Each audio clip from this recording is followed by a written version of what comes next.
Part 34. Mysterious Journey. Author, Gunkai. Chapter 334. The white sunlight shines down and falls on the hexagonal city, coating most of the ruins with a layer of white. In the deserted streets of the empty city, a blond man in gray robes walks slowly forward. He looked around from time to time, constantly stepping over piles of construction debris blocking the road, as well as some inexplicable deep pits in the ground. Each of the deep pits looked like white pock marks, which could be seen everywhere on the city streets. There are gray-white houses and shops on both sides of the street, and occasionally there is a multi-story hotel-style building with broken stone sculptures on both sides of the eaves. The doors and windows of all the buildings were dark hollows, constantly letting out the cool breeze. The blond man's leather boots stepped on the ground, and the fine stones were crushed, making a crunching sound. He was walking alone on the street, his eyes moving left and right quickly, but the pupils in his eyes had no focus at all. After walking for a while, the man crossed 2 blocks and walked onto a gray-white stone arch bridge. The fence on the right side of the bridge was smashed by something, and only a small part remained. Below is a dry riverbed, and the black bottom is covered with fine green grass. You didn't find a single survivor. The man walked slowly onto the arch bridge, with a look of doubt on his face. After he separated from the others, he went to the museum alone to get what he wanted, the spotted crystal. I originally thought that I would encounter a few monsters, but I didn't expect that I didn't see a single monster. Gallon. Long. Long. Buzz. Suddenly, Angel's shout and echo came from the distance. Gallon looked to the left. In the distance on the river bank, Angel and Vicky were walking along the river bank together.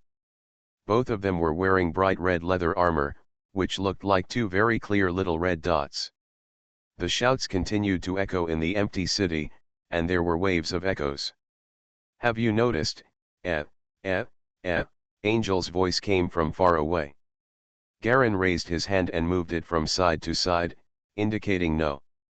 Angel seemed to feel that shouting like this would easily provoke monsters, so he kept silent and stopped shouting.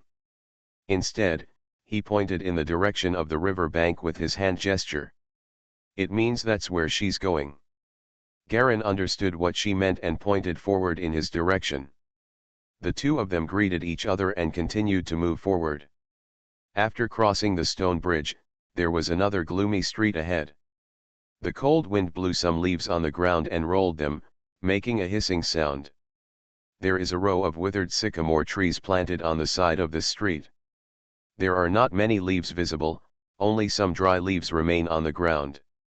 Garen walked forward slowly, seemingly very slowly, but in fact each step covered a large distance, just like an average person running at the same speed. He looked around at the surrounding environment. There were mostly clothing stores and jewelry stores on both sides of the street. Many women's clothes and jewelry were placed inside. Some of the clothes racks had mostly collapsed, and the luxurious fabrics were covered with thick dust. A layer of dust. In the middle of the road ahead, there is a bronze statue, engraved with the posture of a child peeing, and below it is a circular pool for collecting water. The pool was completely dry, and there were many withered yellow sycamore leaves accumulated on the dry gray-white bottom. Garen walked to the edge of the pool and reached out to pick up a sycamore leaf. The withered yellow leaf was like a yellow claw, arching and curling upward. With a gentle squeeze, the leaves suddenly burst into pieces and shattered into many paper-like fragments. Garen brought his hand to his nose and smelled it gently. A dry and dehydrated smell suddenly penetrated his nostrils. What made so many people in the city leave here? There is no trace of monsters. But the collapse of the watchtower outside shows that there was definitely a battle here. He threw away the fragments in his hand in confusion and crossed the sculpture pool. After passing through this block, on the right side of the front, a large square covered with dead leaves appeared in front of Gallon. The square is oval-shaped, with 3 different stone sculptures in the middle. They are 3 unicorns with sharp horns on their foreheads, posing with their hooves raised and neighing. There are faint cracks on the snow-white body. A long flower bed was built as a lace border on the edge of the square. Apart from the dark soil, there were no colorful flowers in it. Garin looked across the square and saw a somewhat foggy rectangular building a little further ahead. Like a very simple long white box, there are black stone pillars standing at regular intervals around this building, which seem to have some pattern carved on them. Garin quickened his pace and walked towards the building. Walking to the front of the building, there is a triangular fountain in front of the gate, which has been dry for a long time. Peng Quan divided the road into the left and right sides, forming an I shape. On the periphery of the road are two more bronze statues of figures, both of which are the same, a young man holding a book in his hand. He seemed to be leading something, turning his head and looking behind him, while striding forward. Galen walked around the fountain from the left, walked to the sculpture, and gently touched the portrait sculpture. The temperature is very low and cold, like ice cubes, and the texture is rough and hard. He looked at his fingers and saw a thin layer of black ash on them. He looked up at the sun. Garin suddenly noticed that the light in the sky seemed to be dimming a little. The little warmth that shone on my body before was gone now. It was replaced by a faint chill. Garin frowned and took out the pocket watch in his pocket. On the brass watch, the hour hand points to the 1 position. It's 1:20 noon. It's actually cold at this time. He put on his pocket watch and tightened his gray robe. He strode towards the museum door.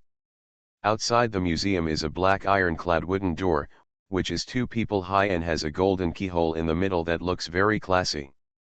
2 silver chains hung outside the gate, seeming to be binding the gate. Garin lifted the chain and rubbed it gently with his fingers. Boring. There was a crisp sound and the chain broke into 2 pieces. Pulling off the chain, Garin gently pressed his palm on the keyhole. Silently, then a gentle push. The keyhole was pushed completely inside and fell to the ground with a bang. The door was slowly pushed open and opened to both sides. It was empty inside. There was a lot of black ash on the ground. There were also many traces of smoke on the walls. Many places had been burned and melted. Some metal cabinets had been stuck together with coke. It was so dark that it was hard to tell who was who. This is troublesome. Garin frowned. He looked straight ahead. The entire museum can be seen to the end at a glance. There are large areas of charred blackness in the front and middle, and only the exhibition counter at the very back seems to be intact. Each of these counters is spherical and separated by transparent crystal glass. There were some glass fragments scattered on the surrounding ground, which was very messy. Galen walked quickly through the large burnt area and walked to the last section of the booth. The sound of his footsteps continued to echo in the empty museum, and the echoes reverberated through the space, as if there was another person walking behind Garin. He narrowed his eyes and suddenly remembered what happened to Lei Lan that night, and his mood suddenly became gloomy. There seemed to be some footsteps echoing in the echo. The sound was slightly weaker, just behind him. She seemed to be very close to him, following closely behind him. Garin turned his head sharply and stopped. There was nothing behind him, and the footsteps stopped immediately. Is it an illusion? He tried to walk as gently as possible to prevent himself from making any noise. Suddenly there was no longer that hairy feeling before. Arriving at the counter, Garin began to inspect the exhibits one by one. Priceless jewelry, some exquisite copperware, old and vicissitudes of ancient metal boxes, and the latest silver pocket watch. Various rare exhibits are placed on the counter. Galen glanced directly at these useless valuables, his eyes wandering, but he first discovered the list of exhibits at regular intervals on the wall. The counter number of each collection is clearly recorded on the list. Garin glanced at the list and found the counter for the Suneng crown, number 28. He walked to the intact counter and looked at the numbers above. They were all between 270 and 350. 28. Garin walked along the counter to the front. I quickly found counter 28, which was mostly melted. The crystal glass was smoked black. He put his 5 fingers on the counter surface and applied slight pressure, and his fingertips immediately sunk deep into it. With a click, a large piece of coke mixture was dug out directly by Galleon. It was empty inside, but it was not completely burned. Garin reached in and touched it, grabbed something like a crown, and pulled it out. A pure silver crown was immediately grasped in his hand. The crown had no trace of color, it was completely white and silver, with only a water-red rhombus crystal inlaid in the middle. Simple and elegant, but with a hint of refinement and neatness. The gem is only the size of a fingernail, crystal clear and extremely pure. Not a trace of defects or impurities. Garin picked up the crown and carefully examined the red crystal in the middle. The biggest feature of zebra crystal is that when it is pressed by external forces, its interior will naturally show fine patterns. Garin's finger lightly pressed on the red crystal stage. Suddenly, fine mesh patterns appeared on it, like countless spots, clearly visible. This is it. He put the crown directly into his pocket. Then I started searching for exhibits that I might need at other counters according to the list. Most of the exhibits inside many burned counters were not destroyed, but the outside of the counters was burnt and melted, making it difficult to take them out. Only a few were actually completely burned. In order to prevent the exhibits inside from being damaged, Garin was extremely careful and laborious in every move he made. Time passed by minute by minute. The sky outside is getting darker and darker. Garin reached out and groped into a charred counter. Boom! Boom! Suddenly there was a violent vibration outside, and the ground shook violently. It seemed like the footsteps of something huge. What? Garin retracted his hand and put a piece of black crystal in his hand into his pocket. Bang bang! Bang bang bang! The sound of footsteps came again, the ground shook violently, and a large amount of dust continued to fall from the ceiling of the museum. Mysterious Journey. Author, Gunkai. Chapter 335. Garin's expression changed a little, and in an instant, he actually felt that 20 of his parasitic beetles disappeared. Suddenly there was a whimper in his mind, and the connection with the resonance eagle was suddenly severed. Damn it! I knew there would be a problem. Garin was anxious and quickly ran to the museum gate with his pocket in hand and walked out. He suddenly stood there stunned. In the city on the right side of the museum, a huge fat man is walking through the city step by step, carrying a huge mace. This monster was covered in dark green, and its skin was rough like the bark of an old tree. With a big belly. It is actually much taller than most of the surrounding buildings. The mace on his shoulder is black and extremely thick. He walks step by step in the city, seeming to be inspecting his territory. Garin swallowed. This monster is almost 50 meters tall. Walking in the city, the houses and buildings on both sides look like building block toys, with a large piece broken at the slightest touch. It wears a necklace of teeth around its neck, and 2 horns protrude from its shoulders, as black as a cow's horns. Garin has seen huge monster totems, but never such a big monster. The petrified white dragon and the 2-headed lizard dragon were big enough, but compared to the giant monster in front of him, they were like an adult and a baby.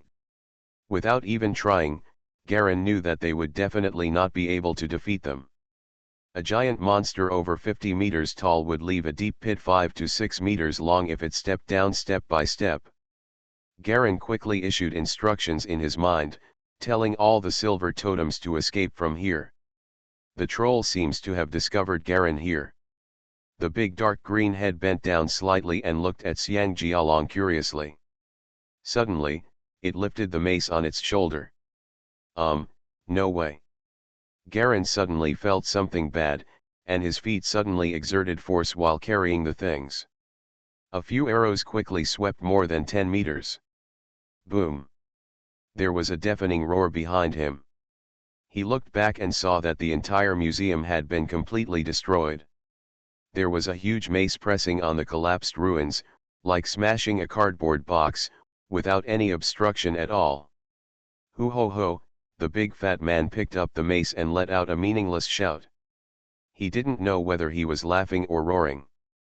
The sound was like thunder, shaking Garen's whole body. He even saw the pebbles on the ground in front of him bouncing due to the vibration. Suddenly, another black shadow pressed down. Garen didn't have time to think too much, so he used all his strength and stepped hard on his feet. Boom! A large amount of gravel hit the front of his body hard, causing a burning pain all over his body. The light of the totem was broken instantly. I didn't even feel any sense of existence. What kind of monster is your mother? Garen couldn't help but cursed. He turned around and began to run away in embarrassment. The big fat man roared again. Hold the mace in both hands. Boom boom boom. It actually swung it around with great force and smashed it. He walked quickly behind Garen with his big feet, his speed was extremely fast. It spans 30 or 40 meters in one step. Building after building was smashed into smoke and dust, and collapsed, with rubble flying everywhere, and some larger stones even destroyed several houses. The black mace continued one after another, dancing rapidly, smashing all the buildings around the fat man into rubble in a few blows. Garen ran away like crazy, he didn't dare to look back at all. The fat man ran too fast, and the distance of one step was the distance that he could run with all his strength. If he had to change to a totem master, he would probably be defeated immediately. That is to say, his speed in practicing secret martial arts is astonishing. He didn't dare to let his totems come over to help. As soon as the monster fat man struck down with his stick, the scattered rocks shattered the light of the totems on his body. You must know that the light of the totem master's totem is much stronger than the totem itself. What happened just now, if it were replaced by the totem body, it would probably be scrapped in an instant. He worked hard to cultivate and evolve the third type of silver totem. If it was destroyed here for no reason, he would be crying. The big fat man followed closely behind Garen and seemed to be very happy. Hoo ho ho. Ons. Lucan Moko ya, it roared again. Garen, who was running wildly, suddenly trembled. He suddenly flew to the left, his body exploded, and he tried his best to avoid a huge stick that came down from behind. Boom. The white manor where it was originally located was directly smashed. A big tree in the garden broke in half, making a crunching sound. Ancient Yinduyu. It's actually ancient Yindu lingual. Garen's heart was suddenly covered with a thick layer of fog. The truth that he thought he could see clearly now became mysterious and weird everywhere. New private family. Amber. Cassido. He turned around suddenly and directly used the secret weapon to gather the voice into a bunch and spread it to the giant monster's ears. He also uses ancient pronunciation and multiple languages. For a moment, the fat man stopped. It heft the mace back onto its shoulder, its face expressionless. Ons. Lucan. Moko. Flesh and blood fresh want to eat? Garen synchronized his voice into something he could understand. He is not very fluent in Gaian-Duyu, after all, he uses it too little. Standing in the middle of the street, he raised his head and looked at the troll, fearing that it would suddenly go crazy again and hit him with a stick. With such power, as long as it hits it once, it doesn't matter whether it is a totem master or a secret warrior, it will be crushed with a stick. This huge monster like a tall building cast a large black shadow from its body, shrouding Garen in it. One person and one monster, one large and one small, standing strangely opposite each other, as if having a conversation. Ons. Lucan. Moko. Flesh and blood fresh want to eat, the troll repeated it again. It seemed to know nothing but this sentence. Nosafdra? What kind of meat do you want to eat?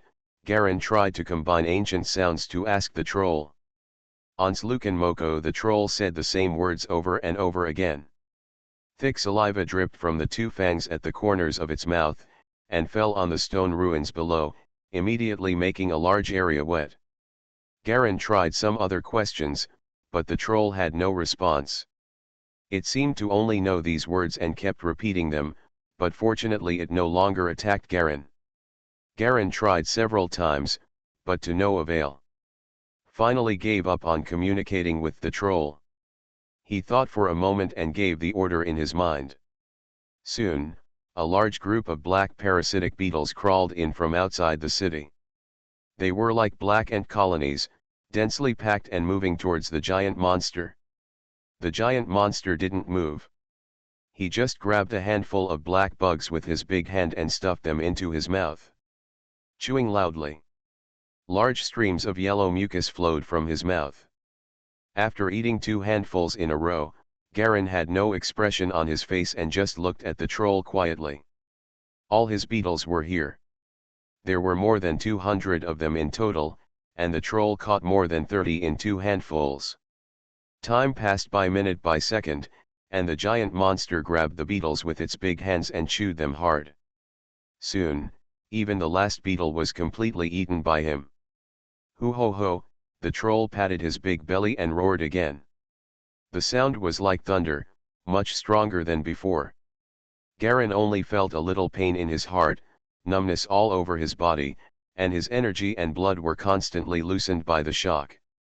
The vision in front of me blurred and I couldn't see anything. He wanted to show off his courage, but was suppressed by a huge pressure and couldn't let go at all. The vision was blurry. Garen suddenly felt his surroundings light up. The sound suddenly disappeared. He quickly opened his eyes. He was standing in the middle of the street. The sunlight outside was shining lightly on the ground, and there was no gloom at all. Where's the giant monster?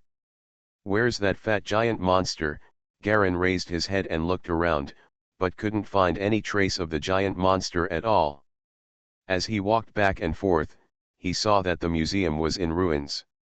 The traces of the giant monster's rampage were still there, but the monster that was more than 50 meters tall and almost as high as a 17-story building had completely disappeared. The surroundings were quiet, as if nothing happened. Garen jumped onto a house without believing anything and looked around. The whole city was quiet, and there was no sign of any trolls. It's Guyinduo again, he breathed a sigh of relief. A careful examination of the body showed that the grey robe was riddled with holes. The arms, abdomen, and thighs were all covered with red and black bruises. All were hit by gravel. Suddenly his expression was slightly startled. On his right hand, I don't know when, there was a dark green ring on the ring finger. Garen gently tried to take off the ring, but the little thing seemed to be growing on his finger and could not be taken off at all. The ring is smooth, dark green like ink jade, with a line of fine text carved on the surface, in a square shape. Garen carefully identified the words above. It was obvious that the words above were in the same ancient language. The urban troll will only accept the first being that offers it a gift. Garen raised his head. There was a confused look in his eyes. Urban troll? Do you mean the monster just now? He suddenly recalled some myths and records and legends he had seen in the previous world. His face gradually became serious. If it is really an urban troll, then this ring. He quickly looked at the attribute bar below his field of vision. Under the attribute bar, there is a small dark green rune. This is the first time Garlean's power appears in a color other than red. The meaning of the rune is, Troll's Grip. In the Lost City, if you successfully encounter the wandering city troll without dying, and reach communication so that it is satisfied with the gift it received for the first time, it will give you a gift in return. In mythology, the city troll, the gift will greatly enhance your power. Increase strength. Garen's eyes lit up, and sure enough, he directly saw a great change in his strength attributes. The original power was 2.66, but now it has become 6.66 silently, an increase of 4 points. You are listening to Novels at Bless Up channel. Wish you happiness and luck. Please subscribe to receive new novels. How do you feel about this novel? Please like and leave a comment. Mysterious Journey. Author, Gunkai. Chapter 336. He shook his hand gently. Garen used his strong body control to sense it, and he didn't feel any increase in strength in his body at all. Garen looked at the attribute column again in confusion. Indeed, the power had reached 6.66. The number had not changed at all and was completely stable at this point. He stretched out his hand to hold a gray bench on the roadside and squeezed it gently. Suddenly, he felt a heat spread rapidly along the ring to his entire right arm. The right arm was warm all over, as if soaked in warm water. Click. There was a crisp sound, and the wood of the chair was instantly crushed into powder without much exertion and exploded in the air. Garen's pupils shrank. He didn't exert much force at all. Just a simple squeeze. The hardwood feels completely invisible under your hands. What a powerful force, he was slightly shocked. After hesitating for a moment, he raised his right arm, turned his palm into a knife, and swung forward suddenly. Laugh. An invisible wave of air flew out instantly. Boom. A bronze statue in the distance was cut into two pieces. The upper body of the figure slowly slid down, extremely smooth. Then there was a loud banging sound. This wave of air passed through an unknown number of walls, and directly stirred up a burst of fine white dust in the distance, penetrating an unknown number of things at once. Tisk, tisk. Garen couldn't help but marvel. He immediately thought of the giant monster's mace, both of which had almost the same strange power. With such a strong power, I don't know what effect it will have against the light of the totem. Recalling the power of the troll, Garen was vaguely expecting it. The troll doesn't seem to be interested in totem light. Its attack also seems to have some special power and is completely unblockable by the light of the totem. In other words, it should be a power similar to the light of the totem. Just as he was about to find the Fukasawa giant crocodile to try out his new power, the sound of footsteps gradually came from far away in the messy and shabby streets. Leela, the man in the red hat of the Wild Hunt, quickly approached here. Behind him is Angel, helping a girl to slow down a little. The three of them looked this way from a distance, the tension and vigilance on their faces clearly visible. Garen hesitated for a moment and temporarily lowered his right arm, not daring to move at all. This arm is very strange. It can exert unparalleled power and bounce back without any reaction force. If you are not careful, you can hurt other people. He wasn't going to use his right hand for the time being. He walked quickly towards the three of them. "What's wrong?" he asked in a low voice, looking at the girl Angel was supporting, who turned out to be the unconscious Vicky. "What happened?" Angel frowned and glanced around. "I feel something is wrong in the city. Some houses collapsed for no reason just now. I seem to hear the footsteps of some giant monster. I don't know if it was an illusion. Then I heard Vicky fainting. She seemed to it was like being hit by something. The light of the totem was broken immediately, and the core totem was probably seriously damaged." When she said this, Garen suddenly remembered that his core totem, the white tiger with black stripes, seemed to have been broken. The light of the totem is completely broken, and the core totem will also suffer a certain amount of damage. He couldn't help but glance at Vicky. This girl was also a Type 2 totem master, but her face was pale at this time, and she was obviously very hurt. "Has it been 5 years?" he asked. "It's already the 6th year," Angel replied quickly. Garen nodded. "That's okay. Just change her to a core totem immediately. The totem master has been protected by the light of the totem for a long time, and her body's resistance is very weak. Once she is exposed to outside air items for a long time, she may have more problems. She should have more than one totem." Seeing Angel nod, he felt relieved. "Let's get out of here first. It's probably not safe here anymore." Garen looked around the surrounding streets. The entire street is full of traces of being hit by heavy objects. Obviously, Traces of the urban trolls still remain. We haven't collected all our things yet? Are we just going to leave like this? Leela hesitated. Is safety more important or your things more important? Angel rolled his eyes at him. Everything is important. Leela scratched her head. Get out, Angel kicked him on the butt. My limited edition 43-year-old out-of-print fashion, Leela wailed, but Angel grabbed her ears and pulled her back. Garen took the collected things and returned to the carriage outside the city with Angel and the other three. Ansai, the man in black who was left behind by the wild hunt, was squatting beside the carriage, inspecting the corpses of some rats. I saw everyone coming back with their belongings in large and small bags. He quickly stood up and stepped forward to help pick up the things. Lala in the car also got out of the car at this time to help place various supplies. Oil, salt, soy sauce, vinegar, flour, paper towels, a change of clothes, replacement cups, and tableware. There are also some tools used by the Silver Lanternist for his experiments. They all moved into the third carriage. Leela actually commanded his black beetle to drag out a brand new gorgeous silver carriage. Use a type of totem bug to pull a cart. Hey, only a handsome totem master like me is qualified to enjoy this kind of treatment. Garen didn't say anything. It was really crowded for the 4 members of the Wild Hunt group to squeeze into a small carriage. This large carriage had 6 wheels and was more than 6 meters long and 4 meters wide. Almost equal to a small house. It's a lot more spacious with 4 people crammed inside. Ansai, the man in black, was much more attentive. He found a lot of replacement carriage parts, as well as a lot of nails and a hammer for possible repairs.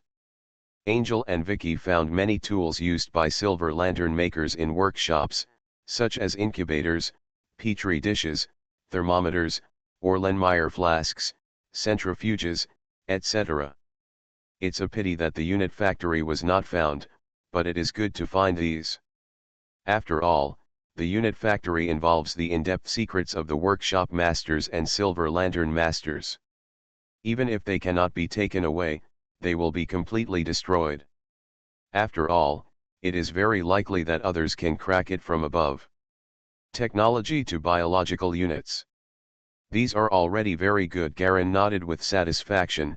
With these tools, I can also conduct new research in depth. Thank you very much. Angel pouted.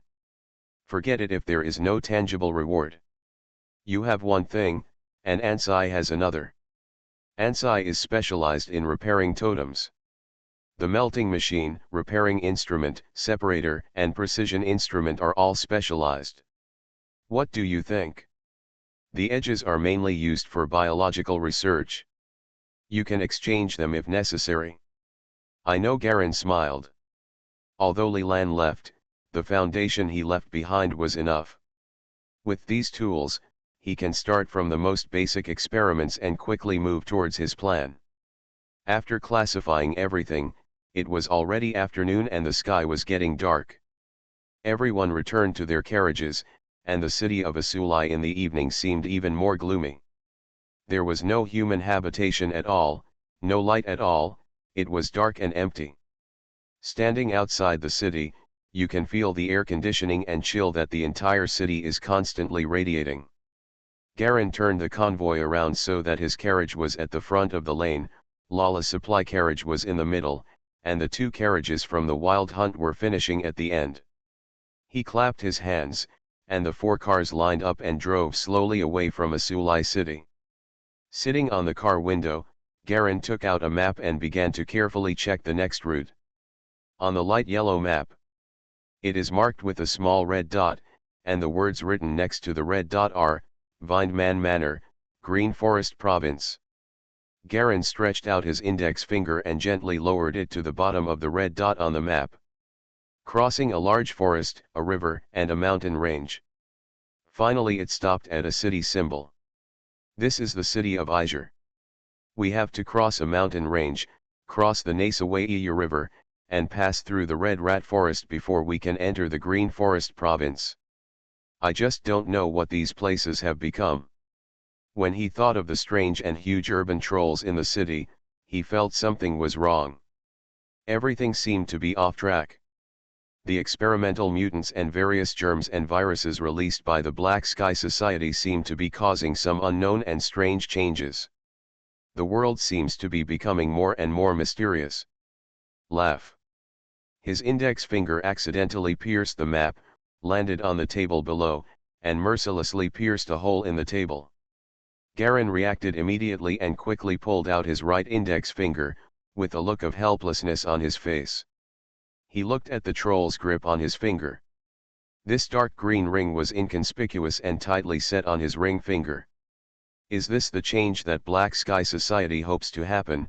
he murmured softly. He turned around and pulled out a suitcase from under the seat, opened it, flipped through the changes of clothes inside, and pulled out a black leather glove from the bottom, which he put on his right hand. After flexing his palms and feeling that they were no longer inconspicuous, Garen stuffed all the boxes back under the seat. He can't estimate the strength of his right arm now, but he just feels that it is very strong. It has reached the peak of human beings at 2.6, and the strength of one hand is at least as strong as a Fukasawa giant crocodile. This is something Galen has personally tested before. But now, it has suddenly increased to 6.66. This number is not as simple as 2 or 3 times of 2.66. The more the data goes up, the more obvious the power effect is. He checked and found that the enhanced power of the troll's grip did not mean that it had broken through the attribute limits. The other attributes still could not be improved. Despair. There was a soft sound of wheels, and the carriage started slowly. The grassland hills outside the window gradually receded, and then trembled, crushing over the fine pebbles. The carriage turned half a circle and gradually picked up speed. Garen sat up straight, held the resonance stone in his left hand again, and began to feel the frequency carefully. His brain has powerful calculation and analysis capabilities that far exceed those of ordinary people. This is due to the impact of an intelligence of up to 2.5, and his perception is also enhanced by his martial arts physique. The progress of grasping the frequency is much faster than Leland imagined. From being weak and imperceptible at the beginning, it is becoming more and more clear now, as if you are holding a beating heart in your hand. It only took a few days. Holding the resonance stone gently, Garen continued to immerse himself in the process of studying frequencies. As long as he can synchronize his frequency to the level of a resonance stone, he can understand the principle of the crystal deduction device to a certain extent. Whether it was the grip of the troll or the nest benefits brought by the resonance stone, what he really wanted was not these, but the goal of completely mastering the crystal deducer. The crystal deduction device plays a vital role for him, both in terms of current strength and future development plans. No room for error. Mysterious Journey. Author, Gunkai. Chapter 337. 2 days later. The sun was shining brightly and the weather was warm, coating everything with a light golden color. The rushing river was like a shining golden ribbon. On the edge of the river, several Fukasawa giant crocodiles bit and dragged a huge black anaconda up to the river bank, and began to bite and gnaw at it. Garen sat in the carriage and nodded with satisfaction. The carriage slowly drove past the shallow water and continued in the direction of the railway bridge. Ahead is a sea of dense and lush forest trees. After one day, in the drizzle of light rain, the entire sea of trees was immersed in a layer of mist. A huge, snow-white, and elegant flying dragon gently spread its wings and swooped down. Call. Large swaths of grey breath sprayed directly on the 2 huge black bears. The black bears ate dense blue bone spurs on their backs and walked on the ground like stegosaurs. Being sprayed with grey breath on its body, the back-stinged black bear let out a mournful cry, and all the spikes on its back were ejected. Then they were completely petrified into 2 stone statues. In the rain of thorns, the white dragon's hard scales were only hid with a few white marks. The white dragon swooped down again, picked up the 2 black bear stone statues with back spines, and flew directly to the distant sky with one claw. An hour later, a carriage convoy passed by slowly, driving along the driveway in the sea of trees towards the kingdom of Kuwaitan. 3 carriages are black and 1 is silver. On the first carriage, the window curtains were opened. Garin looked far away in the direction of the white dragon flying away, his face expressionless, and he lowered the curtains again. Green Forest Province of Kuwaitan. Vindman Manor. Vindman was sitting on the sofa in the living room on the first floor, biting a black pipe that had long been out of tobacco. His eyes were focused on the white paper in his hand. Opposite him sit 2 sincere subordinates, Adney and Mark Allah.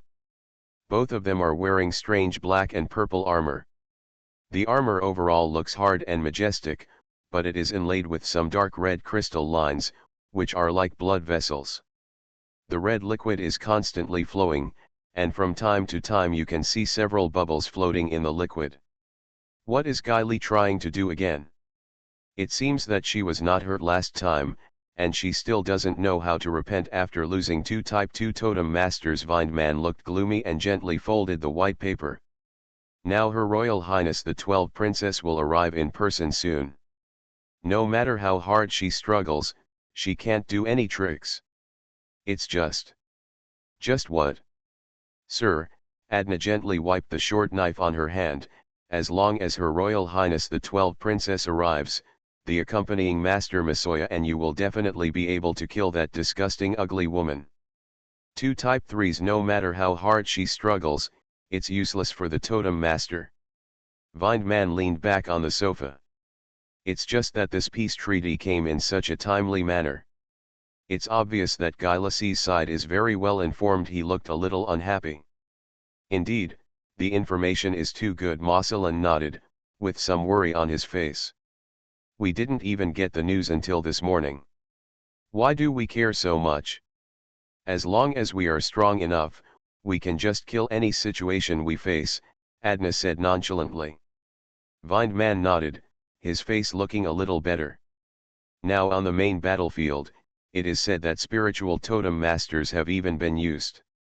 This kind of war weapon that can completely affect the situation of the battle has been deployed. It has obviously reached a fever pitch. Our side is okay. It is estimated that the main force has been mobilized. Gone somewhere else. I'm afraid that the Black Sky Society will send a spiritual light totem master to Guy Li, which will be troublesome. Guy Lassie can control 1 Type 3 and 5 Types 2. Each of these spiritual totem masters are war machines. The aura is too suppressive to the enemy, and the amplification to oneself is too strong, Mars Elon said with a frown. After following Vindman for so many years, this is the first time he has encountered such a difficult situation. Forget it, it's useless to think about it now. Vindman waved his hand. You guys can go down and rest first. My old friends are taking care of the manor, so there won't be any big problems. Yes. The two stood up, opened the doors and left respectively. The maid carefully closed the door and left the hall herself, so as not to disturb Vindman. Vindman stood up and realized that there was no tobacco in the pipe and the fire had been out for a long time. He smashed his mouth and took off the pipe. Unknowingly, he walked to the fireplace. In a blink of an eye, he saw the black and white photo hanging above the fireplace. He sat on a chair on a piece of green grass.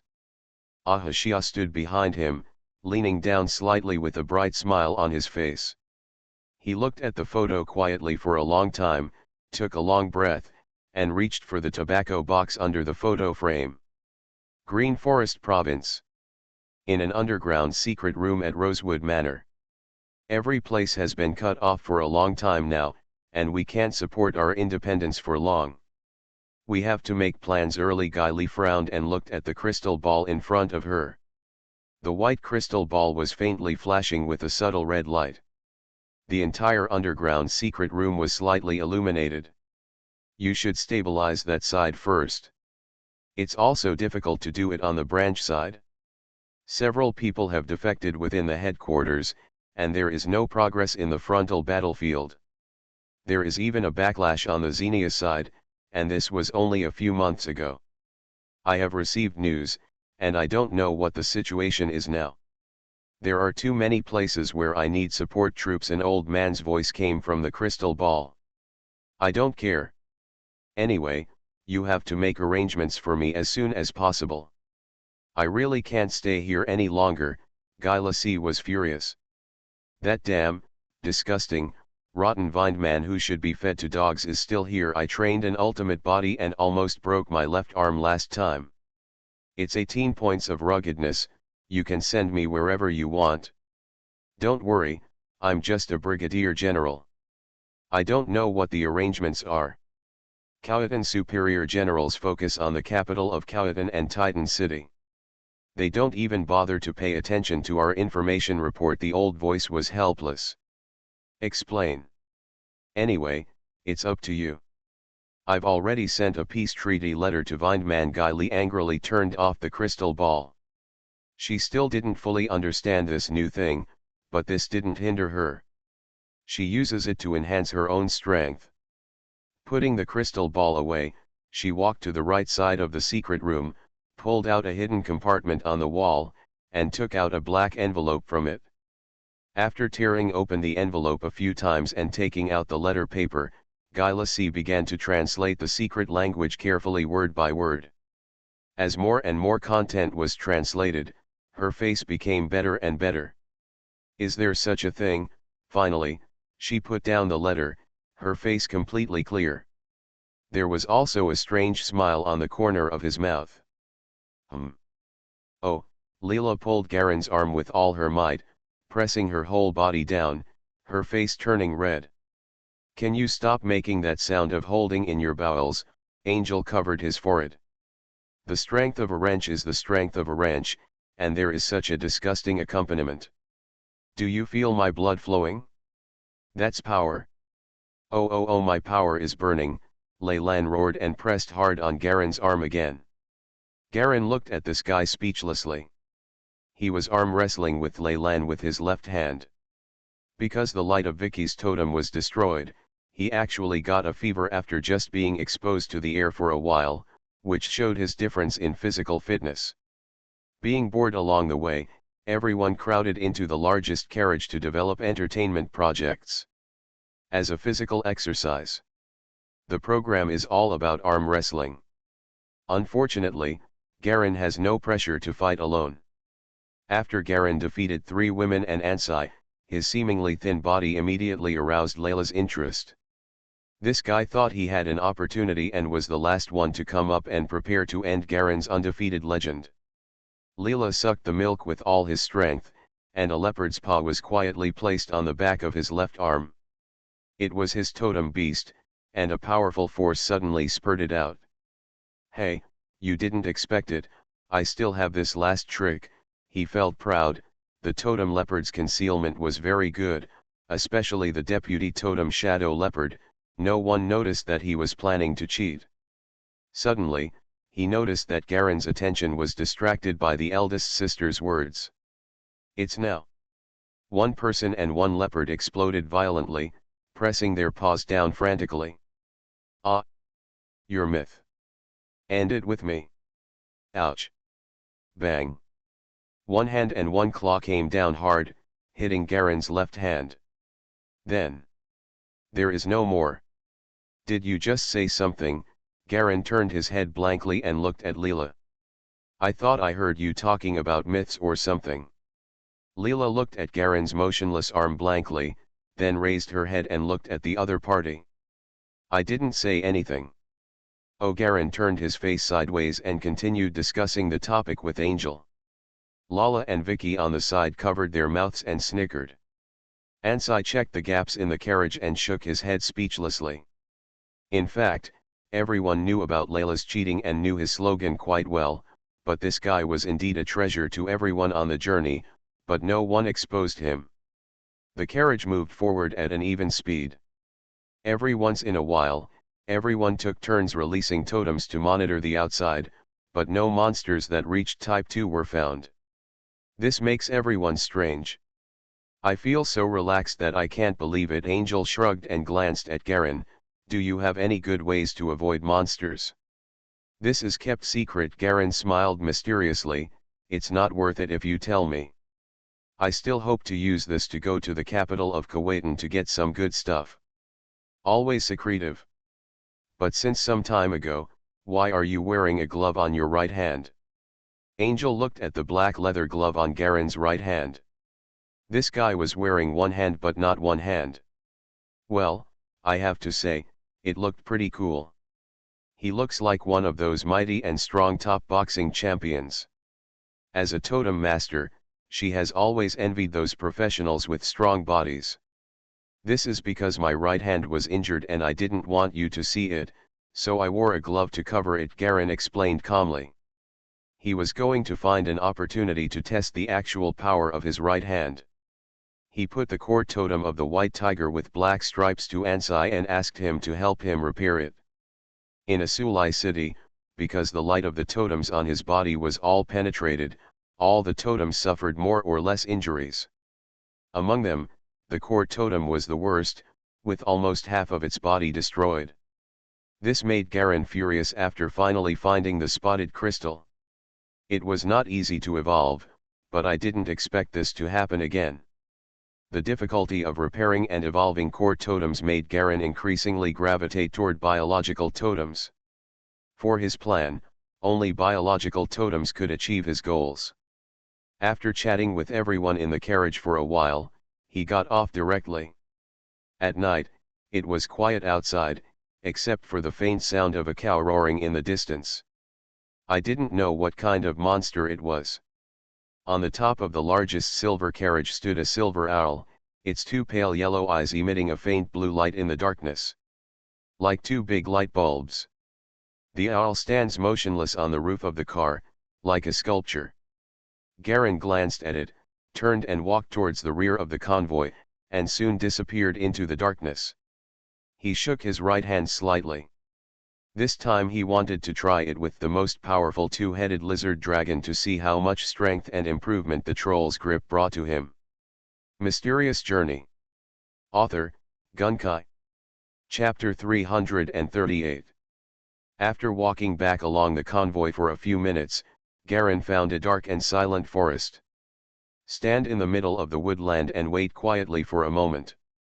Soon, the sound of heavy footsteps gradually came from the depths of the dark woods, one after another, very rhythmic. A behemoth, 7 or 8 meters high and more than 10 meters long, kept squeezing through the trees and came towards us. It was a lizard dragon with 2 necks. Its 2 huge heads and necks stood upright in the air and kept spitting. Black and red core. The 2-headed lizard dragon walked to Garen and stood in front of him, less than 10 meters away from him. Let's begin. Garen sent out his thoughts. The black 2-headed lizard dragon let out a low roar, then swooped down with one of its heads and slammed into Garen. Garen took off his gloves, slowly slapped his right palm out, and touched the lizard dragon's forehead. Bang! A circle of air shock waves suddenly exploded where the head and palm hit. One person and one dragon were each violently knocked back several meters. Several scratches from violent friction were left on his body. Garen's eyes widened, but there was a kind of uncontrollable joy. As expected. As expected, he couldn't help but chuckle. His eyes suddenly seemed brighter than ever in the dark forest. Just in time, calculating the time, it's almost time. I came back a little early. He looked at the 2-headed lizard dragon that quickly left the hole, and its figure quickly disappeared into the distance, turning into a gray shadow. Rushing towards the direction of the carriage. Wow! The vast dark green trees are filled with the sound of waves, and the strong wind blows the leaves into layers of waves. From time to time, some dark green monsters fly out of the forest, and occasionally you can see a few strange birds descending from the sky and settling in the forest. The midday sun was obscured by a few gray clouds, leaving only a golden edge of light on the edge of the clouds. In the distant sky, 3 huge gray eagles flapped their wings and flew towards the depths of the sea of trees. Each gray eagle has a wingspan of 6 to 7 meters, and on its back sits a combination of 2 men and 1 woman in grey robes. Among the 2 men, one was strong, with shining silver inlaid armor under his grey robe, and a heavy broad-bladed sword at his waist. The most conspicuous thing is the black beard on his chin. The other man's face was pale and he looked very lack of exercise. His eyes were calm and indifferent. He was wearing a close-fitting black robe under his grey robe. The most eye-catching thing is his eyes, which are very rare black and silver pupils. The white eyes and silver pupils give people a cold and strange feeling. The only woman, under the grey robe, is wearing fiery red leather armor, which clearly outlines her small waist. Her pretty face, youthful aura, plump but not excessive breasts, and round and slender legs are all on display. Her pride. The woman looked to be only 18 or 19 years old, with short fiery red hair flying in the wind, and a dark gold earring on her right ear. Tyrion. How long until we reach Green Forest Province? The woman shouted loudly. She flew the grey shadow and the strong man side by side, looking sideways at the 2 men. I don't know. I just traveled there many years ago, and I don't know anything else. Strongbeard touched his chin. You can just ask Sheehan about these things, he will definitely know. The woman looked speechlessly at the man on a grey eagle in front of her. The pale-faced man in black robe was lowering his head intently and calculating something, his fingertips constantly lit up with silver flames of varying brightness and darkness, intermittently. There is still half a day left to arrive at Terry Jones's territory. Viscount Vindman is a person who hates others breaking his rules. His territory should be equipped with a lot of air defense means at this time. As a courtesy, we will be 1 kilometer away. Land and walk over. The man in black robe seemed to have heard the woman's question and answered directly without turning his head. I hope we can collect real clues this time. It just so happens that 2 professors from the Royal Alliance, Balbafia, are also there. I have read their paper published in Silver Shine, which is very helpful to me in cultivating the second evolution of Neos. Very inspiring. This time I just met a real person, the man in black robe said as if talking to himself. The last clue only pointed to Vindman Manor and was broken. Maybe Lyanna has been to Terry Jones' territory. We also need to ask Lord Vindman to help find it. When the time comes, Tareen, don't be too rude, lest people have a bad impression of us.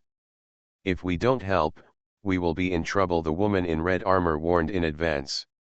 I know, the bearded man lay on the back of the giant eagle boredly. It's so boring, Addis. You haven't chatted with me since you became spiritual. Why on earth is that? He grabbed the giant eagle helplessly. The feathers on the eagle's back rustled. A man is riding on another man. What do you want me to say to you? The giant eagle looked blank. I get hairy all over when I think of a man riding on me. You'd better not think too much about me, otherwise I can really do a lot of things. Of course, if you were Berlina, I would be very happy to be with you. You discuss the important matter of reproduction. How could you think that? Bearded man retorted loudly. Am I like that kind of person? It's very similar. All right.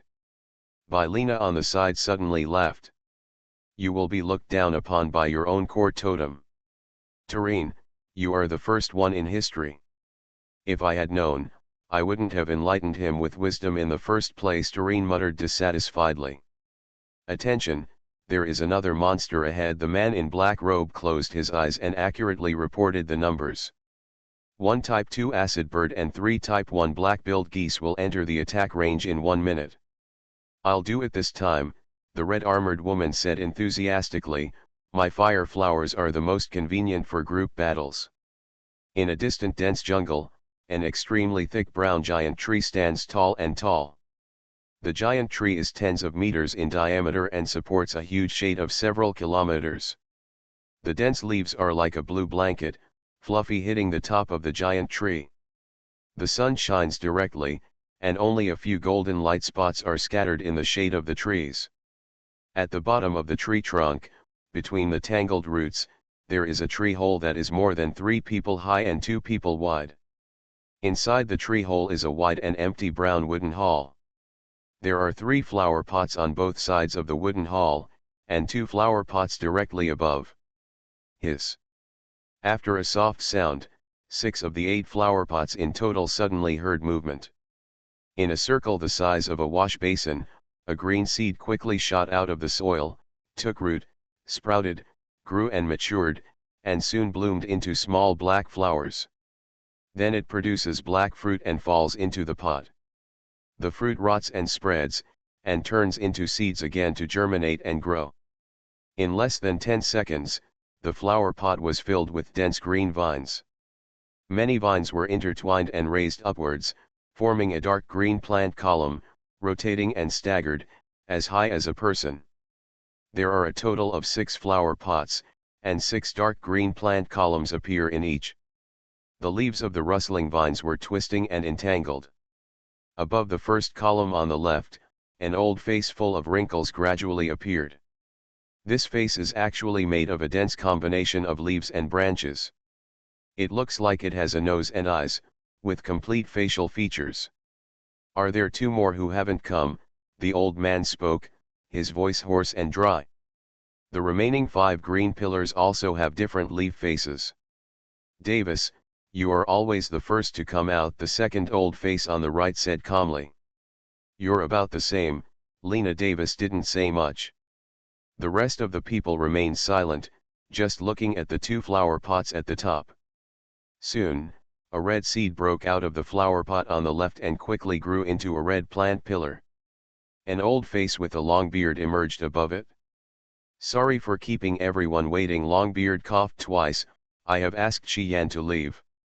According to the clues he can get and his current location, he should be arriving in the Green Forest province of Kuwaitan soon." "Is this the Royal Alliance's territory?" "One of my sons has a good relationship with him." "Do you need to say hello?" an old man asked. "No need." Davis, who was the first to speak, said in a low voice. "Just think of it as a test for Stone Eyes. If he can successfully activate his talent, then we can also see how much potential this talent has. This is just his first starting point. Vined Man's ultimate green vine ball is the first key to perfecting Stone Eye's talent." "Have you chosen the second one?" Lena asked. "Count Wiska of Benareus. I will arrange that his bravery will be displayed when Stone Eye arrives," Davis replied. "We have to seize the opportunity. The Ghost Gate will wake up soon, and we don't have much time." Lena nodded. "Stone Eyes will become the most perfect and powerful Silver Lantern Master in history, without exception," the old man with a beard said in a low voice. "Now he has entered the spiritual state, but there are also new changes in the Black Sky Society." He looked around the entire hall. Friendship, family, love, despair, anger, sacrifice, glory. When Stone Eyes can see through everything, his talent will be most thoroughly explored. At that time, it will be the time when we officially deal with the Ghost Gate. Garen quietly stared at the pot of flowers in front of him. There are small red and white peanuts on a rust-colored old tree branch. The red and white fresh petals also add a freshness to the entire carriage. There is a faint floral fragrance in the air. Snapped. Garen conveniently broke off a small pink flower and placed it on the plate on the side. He used his right hand. Snapped. Another flower branch. Lala, who was sitting opposite, had her eyelids twitching, with a hint of helplessness on her face. "I took great pains to carefully select the trimmed potted plants. Can't you let her stay a little longer?" she said softly. After recovering from a serious illness, she put on a dark purple short dress, a wide black belt around her waist, and black stockings on her legs, fully exposing her slender and shapely legs, and her brown hair was tied to the left side hanging high on the side. After being silvered, her illness seemed to be completely cured. Her lips turned a light pinkish red, and her skin became white, tender, delicate, and slightly pink. Garen broke off a flower branch again and looked up at her. "The clothes are very beautiful." He showed a satisfied smile. Lala blushed a little at his smile. Leela found the clothes for me, she whispered. This, and more that, and many more. You are listening to Novels at Bless Up channel. Wish you happiness and luck. Please subscribe to receive new novels. How do you feel about this novel? Please like and leave a comment. Mysterious Journey. Author, Gunkai. Chapter 339. I wonder why that guy has to drag so many things away even if he lives or dies. Garen burst out laughing. How do you feel after being successfully silvered? I feel very good, Lala replied quickly and thought about it carefully. My whole body is very healthy, and some of the minor problems I had before are gone. I am very energetic. I only need a standard 6 hours of sleep a day, which is enough to recover. It seems that my whole body is in the best condition. Garen nodded. This incident has taught me a lesson. You should stay with me from now on. Okay, Lala's expression relaxed immediately. In any case, she has always placed her sustenance on Garen, and she has never had any sense of belonging to anyone else. Originally, her parents died young, and her only relative, her aunt, also died in the war. The only thing we can rely on now is Galleons. Some time ago, she was assigned to take care of Leylan, and then she fell seriously ill, which gave her a serious sense of crisis. She is not a totem master and cannot control the totem to fight on the front line. As an ordinary person, she must play her role in the team. Otherwise, over time, there will be less and less sense of existence and no status. It is Lara's greatest wish to return to Garen and continue to take care of him as before. Okay, you can go out. Garen put the flower pot on the inside of the table and said calmly. Lala bent her knees and hesitated a little. Mr. Gallen, I haven't said a word about your personal information, neither to Miss Raylan nor to Miss Angel from the Wild Hunt. After saying this, she turned around and got out of the car. Garen behind him was a little surprised, but then he showed a look of satisfaction. The motorcade was stopping to have a barbecue outside. Ansai was holding a small harp in his hand and kept playing and singing softly. The low and melodious singing slowly floated from the window. There was a hint of listening on Garen's face, and suddenly a slight strangeness appeared on his face. Why does this tune sound like Green Grass by the River? Recalling the TV series he had watched on Earth, Garen's memory seemed to span countless time and space, returning to the time when he first watched TV next to his mother. I really miss it. He closed his eyes and opened them again, his eyes completely free of all thoughts. After moving his right hand, he stood up and walked towards the other corner of the carriage, where various experimental equipment were placed. Yesterday's verification experiment has not been completely completed. Even if he has special powers, in this time of racing against time, it is a shameful behavior to waste time casually. It only takes a day or two to return to Terry Jones territory. Vindman quietly examined the three young men sitting in front of him. The leader was obviously the young man in black robe. His complexion was not very good, he seemed to rarely see the sun, and his eyes were very conspicuous light silver, giving people a cold and ruthless feeling. Judging from his age, he seems to be in his 20s. He claimed to be Baker Stone-Eye, a traveler from afar. Due to sudden changes, he had to move around in order to investigate the specific reasons. This reason is very orthodox, but 5 out of 10 totem masters who pass by have this reason, pure snake oil. There was also a red-armored girl, no more than 18 or 19 years old, sitting next to Baker's Stone-Eye, peeking at the people next to her from time to time, obviously very interested in them. At first glance, this seems unintentional. Although beautiful, she is still very naive and immature. The last person was a sturdy guy who was very interested in the biological armor on Marzielon, so he got close to him. He is obviously a little guy who doesn't know how to hide his emotions. Vindman maintained a polite smile. As a member of the Royal Alliance, I am deeply saddened by the chaos that is happening now. However, in this general environment, please forgive me for asking people to investigate your intelligence.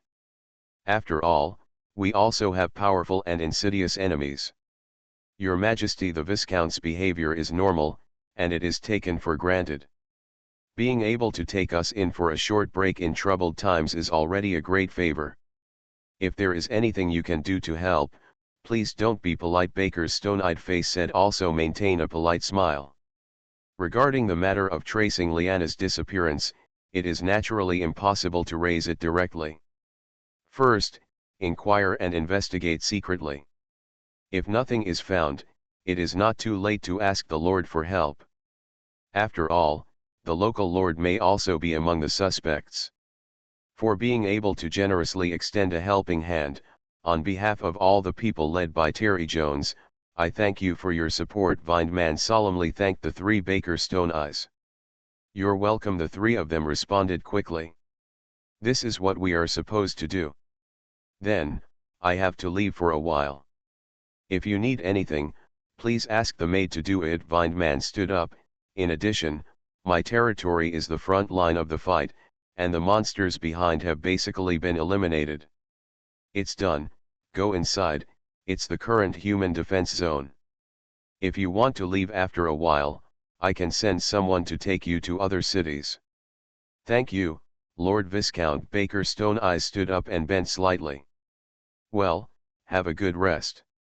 Someone will take you to the room. Vindman nodded and walked out of the hall. Baker's Stone Eyes watched the Viscount leave the living room, and the Mossalan Knight followed him out. He sat down again only after he could no longer hear the footsteps at all. What are you thinking about? Bolina leaned over from behind and asked softly. A faint body fragrance penetrated the tip of Baker's Stone Eyes. He frowned. Nothing. He took out a small, delicate box and gently rubbed the pattern on the lid. The clues pointed to the Terry Jones territory and then stopped. We'd better take a closer look at this manor. We should be able to find something. Head, I feel something is wrong, bearded Hutterian whispered. What's wrong? That Viscount Vindman Talion said seriously, I smell a bad smell on him. Bad smell? Baker Stone Eyes frowned. Is it a ghost silver lantern? Talion nodded slightly. There are also differences within the Royal Alliance. This is nothing. Viscount Vindman may be a more extreme faction. Baker thought for a while and then answered. I don't feel right anyway, Talion said, shaking his head. Rosewood Manor. Tisk, tisk. Two spiritual totem masters? Where did these powerful figures come from?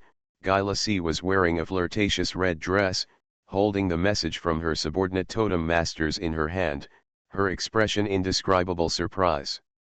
A woman in green clothes next to her looked respectful. According to the tip, they have been tracking the whereabouts of a girl named Liana. This girl has a lot of weight for the man named Baker Stone Eyes who leads them. Liana Gillis had a proud smile on her face. You really have luck on my side, Vindman. Liana? I feel like laughing just thinking about it. How is your green shade loss now? It's not bad, the concealment is guaranteed, and there is no problem in the investigation. It's just that I feel like there have been a lot of monsters that haven't appeared in the intelligence data recently, the woman in the green dress said with a frown. It's nothing. It's probably a mutation caused by germs. We have no control over these matters. When will the elites who applied above come down? The value of the things Vindman has is pretty good, Guylacy asked carefully. About 2 days. This is the fastest speed, the woman in the green dress replied in a low voice. Then, we have to choose a good time to convey the real truth to that young man. Baker Stone Eyes gently took off the letter paper from the black pigeon's leg, then replaced it with another small black stick and tied it with it. With a flick of his hand, he let the pigeon fly. The pigeon flew out of the bedroom window, exploded with a bang, turned into large black feathers, fell down, and disappeared. Baker's Stone Eyes narrowed. This pigeon came very strangely and appeared unexpectedly at the window of my bedroom. He looked out the left and right windows and found no suspicious signs. After closing the window, he unfolded the letter and slowly scanned the text line by line. As his eyes moved, his pupils shrank more and more. After finally reading all the contents, he gently crumpled the letter paper into a ball, rubbed it with his right hand, and directly turned it into a piece of white powder. Standing by the window, he pondered for a while. I will find out if it is true or not. A trace of determination flashed in his eyes. Garin looked at the sea of trees in front of him from afar, with a complicated expression on his face. It's been a long time since I've been back here. He was sitting in the driving seat of the carriage, holding a notebook in his hand. Suddenly, he frowned slightly, closed the notebook gently, and jumped out of the carriage. The entire convoy also slowly came to a halt.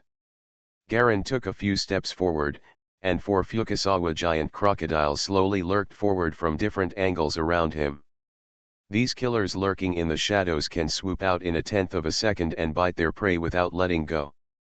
Their huge bite force and amazing explosive power allow them to tear their prey into pieces in the shortest possible time. The 4 Fukasawa giant crocodiles are his exposed strength, and the rest are hidden in the dark. After all, the power of the crystal deduction device is not suitable to be revealed too much. What's going on?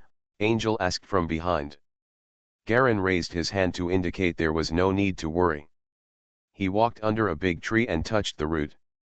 A drop of pitch-black liquid dripped from it, and white smoke was emitting, like melted asphalt. Garin's expression changed. He had seen this special slime in the Black Sky Society's monster information. This is a monster secretion used to mark territory. Standing there, he narrowed his eyes slightly. If it really is this kind of monster, maybe. After coming to his senses, he turned around and walked towards the convoy. Angel and others had been out of the car for a while and were looking at him in confusion. They all released their totems and prepared to fight. What's going on? Angel asked with a frown. It's just a passing monster. It's very strong. We were lucky and just passed through its territory, Garin replied with a smile. You think it is a very strong monster? It seems that it is indeed very strong and it is best to avoid conflict. Angel nodded. How long until we reach your manor you mentioned? If you go quickly, we can arrive tonight, Garin answered affirmatively. Mysterious Journey. Author, Gunkai. Chapter 340. The convoy moved slowly towards the hilltop manor ahead, along the edge of Black Swan Lake. The sky was slightly overcast, and there was not much light at noon. The clouds seemed to be threatening to rain. Galen put his left hand on the edge of the car window and looked quietly at the familiar white manor. The spires of the small white buildings could be faintly seen inside. A layer of transparent waves like eggshells covered the entire manor, and teams of guards were constantly patrolling inside the wave shells. It looked heavily guarded. This is my home, Garin whispered, the home of this world. He added in his mind. It's a beautiful place. Angel sat opposite, holding a coffee cup in his hand and asking Lala to buy more coffee. Are we going to live here from now on? Don't worry, I'm afraid something else has happened. It's a period of chaos now, so it's best to be careful. I'll go in first to confirm your identity, and then bring you in. Otherwise, I'm afraid you'll be quarantined if you go in directly. There are a lot of us. Garin didn't know what he thought of, and frowned slightly. What else is there to worry about? Angel whistled indifferently. Our team will be warmly welcomed wherever it goes, right? Garin shook his head. I'll make arrangements first. Whatever you want, just send a signal if anything happens. Angel nodded. Garin picked up the coffee cup in front of him and drank it in one gulp. Then I'll leave first. Waiting for your good news. Garin got off the carriage, straightened his grey robe, and looked up at the manor. It's been a long time since we last saw the manor. He sighed softly and strode along the lake towards the manor. After walking across the wooden bridge on Black Swan Lake, there are no black swans visible in the lake, only some black feathers scattered on the shore of the lake. Messy aquatic plants and turbid lake water. It is so far away from the clear, beautiful, and pleasant Black Swan Lake in my memory. Garin shook his head and tightened his black robe. Wow! A big silver fish jumped out of the water on the right, biting ferociously at the gallon on the wooden bridge. The mouth of the big fish is full of fine serrations, and it looks extremely fierce. It is as long as a forearm. Garin didn't even look at it, just flicked his finger. Boom! The big fish was slammed back into the water, and soon traces of red blood spread on the water. Garin speeded up, crossed the wooden bridge, and went up the uphill forest path. The fences on both sides were also in tatters. In the distance on the left-hand side, there are densely packed gray-white tombstones, which seem to have been newly buried recently. Garin glanced at it and continued to move up, ignoring the giant red eyes looming on both sides. As he walked all the way to the gate of the manor, he suddenly paused slightly. From a distance, he saw a woman in red armor chatting with the guard soldier at the gate of the manor. While the other party didn't notice him, he turned slightly to one side and hid in a big tree on the side.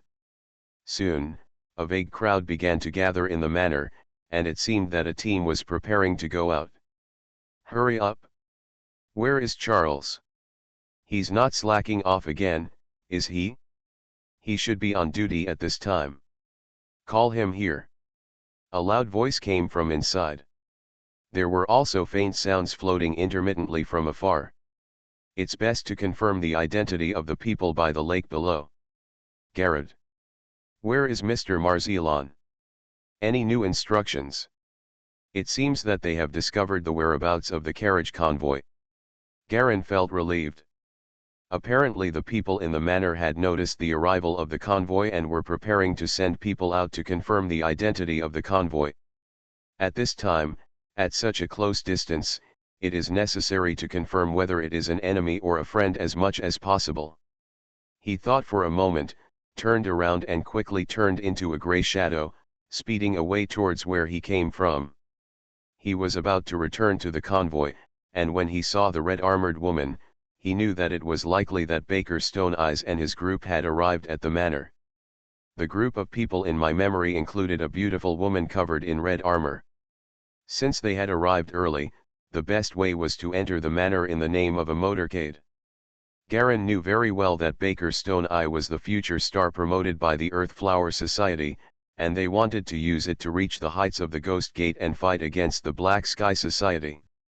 Unfortunately, they underestimated the Ghost Gate and overestimated the Baker Stone Eye. He thinks he can reach the top of the world, but he doesn't know that there is heaven and there are people outside the world. The powerful characters who emerged during the Great Chaos are far from all that one Baker Stone Eye can match. Behind the three heroes are also the support of the two heroes and the three emperors of a generation of overlords, and they can last for a long time in the end. The ambition of the emperor, the determination to change, and the crazy ideas of the Krishna society. Driving the world step by step towards the edge of the unknown.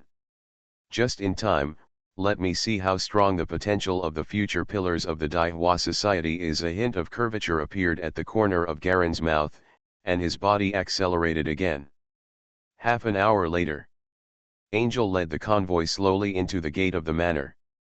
Everyone in the convoy rolled up the car curtains, and their tired faces showed a long-lost sense of peace of mind. When they arrived at a gathering place of humans, they no longer had to worry about unknown monsters suddenly emerging around them. This was a psychological relief for everyone. When Vined Man learned that his son had returned safely, he immediately ran out of the laboratory as fast as he could and took the initiative to meet the convoy entering the manor. Marceline and Edney were closely guarding him. He stared eagerly at the approaching silver carriage, his face showing no change, but his slightly trembling lips revealed his uneasy mood at this time. He clenched his fists, and his nails almost dug into his palms. Although he was extremely suppressed, there was still a trace of nervousness and fear in his brown eyes. When he saw his son Ahashia sitting safely next to the female leader, Vindman finally couldn't help it anymore. He took a few steps forward. Shia, he tried to keep his voice from shaking. Garen got off the carriage and looked at the old man in front of him who was trying to restrain himself. His mood was indescribably complicated. Seeing his excited expression, he felt a little strange and a little unaccustomed to it. "Father, I'm back," he whispered. Then he was gently hugged by the Viscount. "As long as it's safe," the Viscount said in a low voice. He just hugged her gently and then let go. Then he checked his son up and down to see if he was healthy and if he had any injuries. Adna beside her also said happily, "Sia, since you disappeared, the Viscount has not slept well for countless nights. The manpower we sent to find you also cost a lot of money, and we even lost a lot after the chaos. Strength, but these don't matter, the important thing is that now you are finally back, and you are back safely.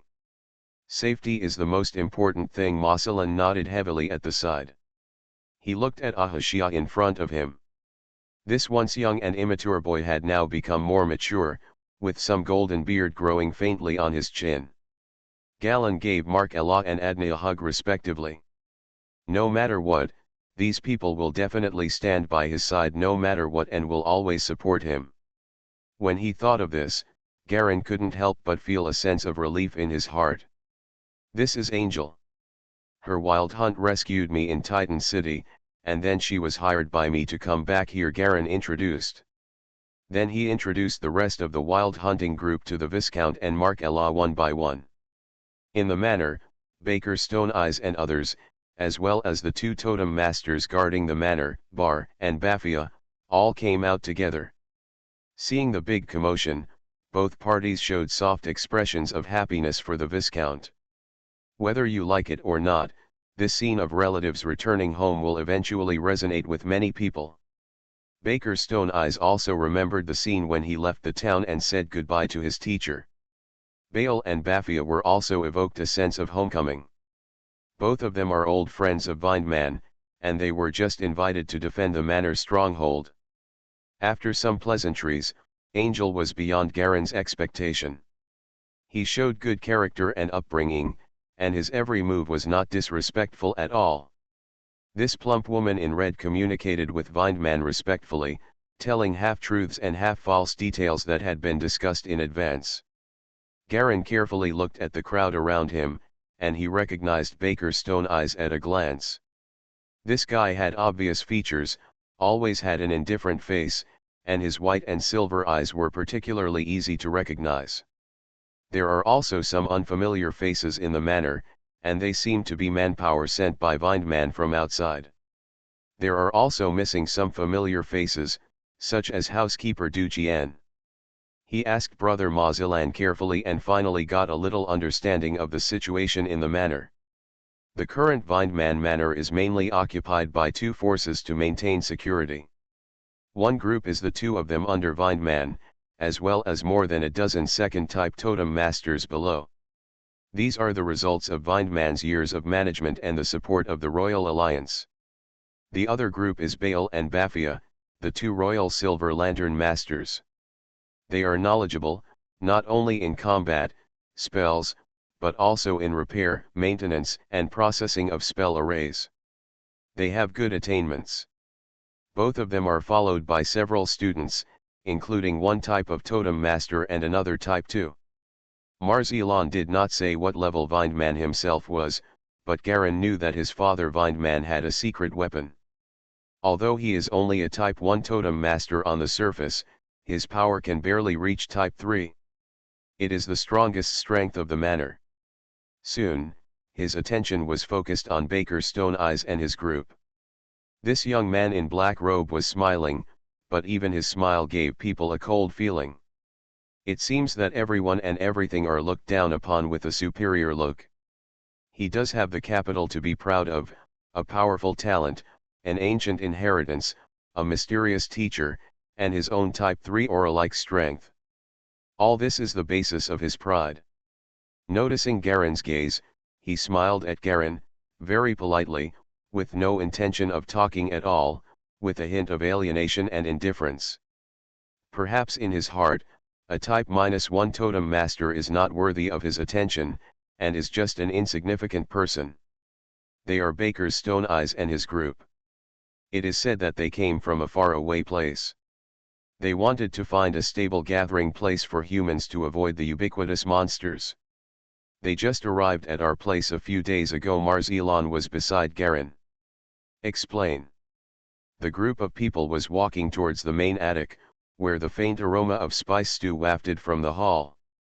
Two servants and maids were opening the door respectfully to everyone. Stone Eyes. It looks very powerful. Garen nodded. Mysterious Journey. Author, Gunkai. Chapter 341. It's very powerful.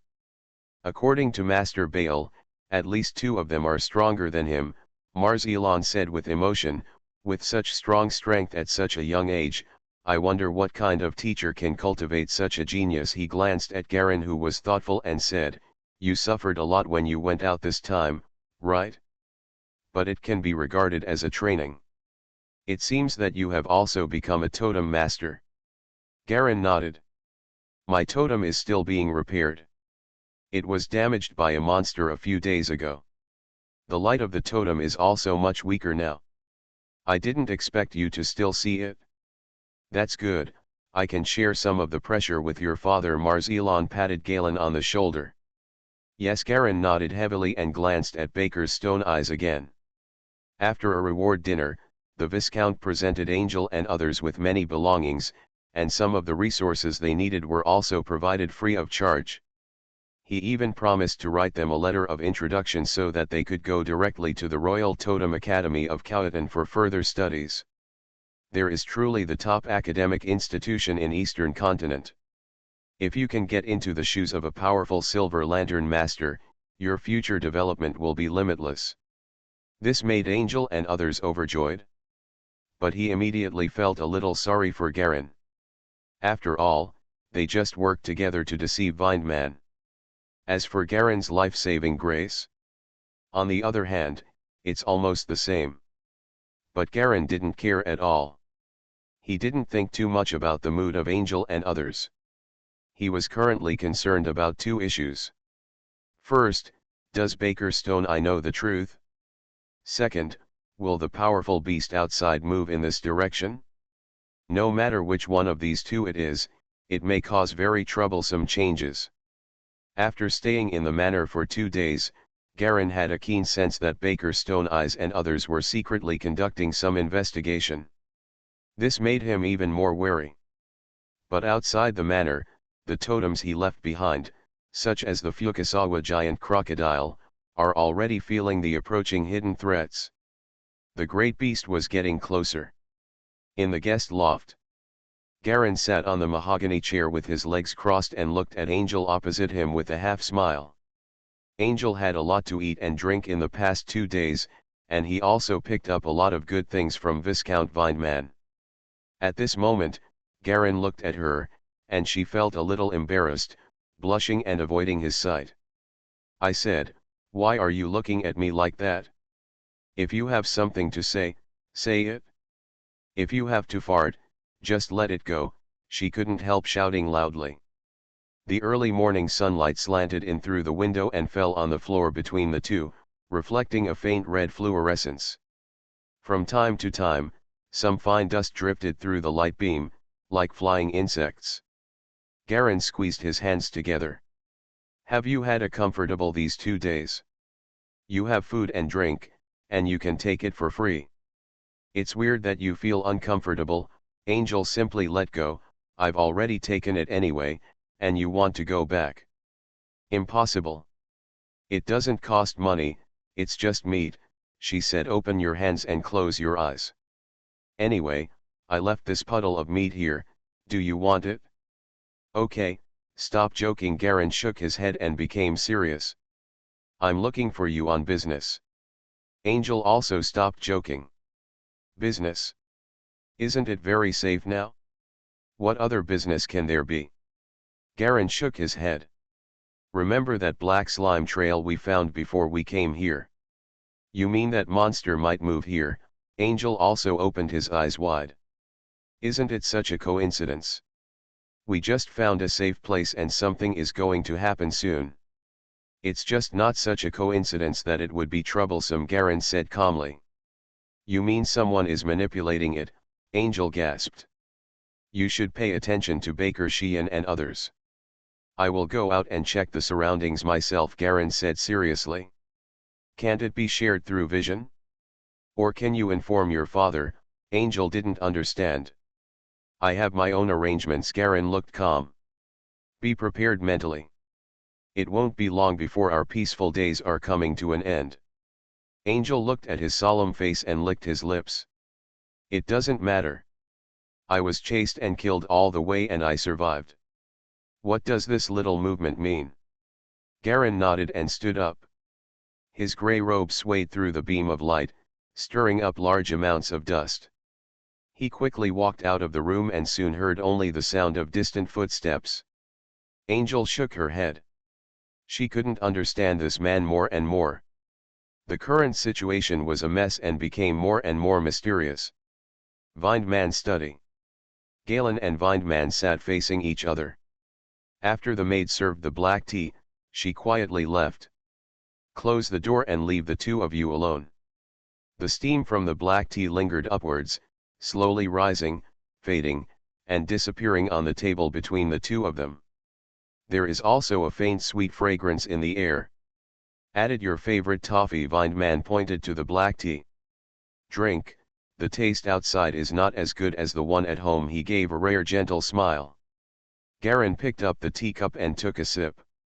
I became a totem master, he whispered. I know. White tiger with black stripes. Vindman was not surprised. I'm not surprised that you would choose this as a totem. Your talent determines that you have almost no possibility of evolving in the future. It's okay to choose the strongest type 1 totem.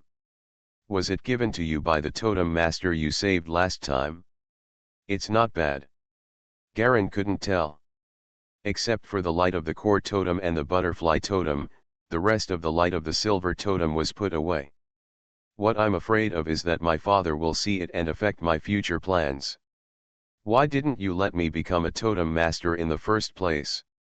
If I can't become a silver lantern master, at least a totem master can control part of my own destiny, right? Garen asked the question he had always wanted to ask. Why? I don't know how you became a totem master. Considering your original situation, you must have paid a lot. Vindman shrugged helplessly.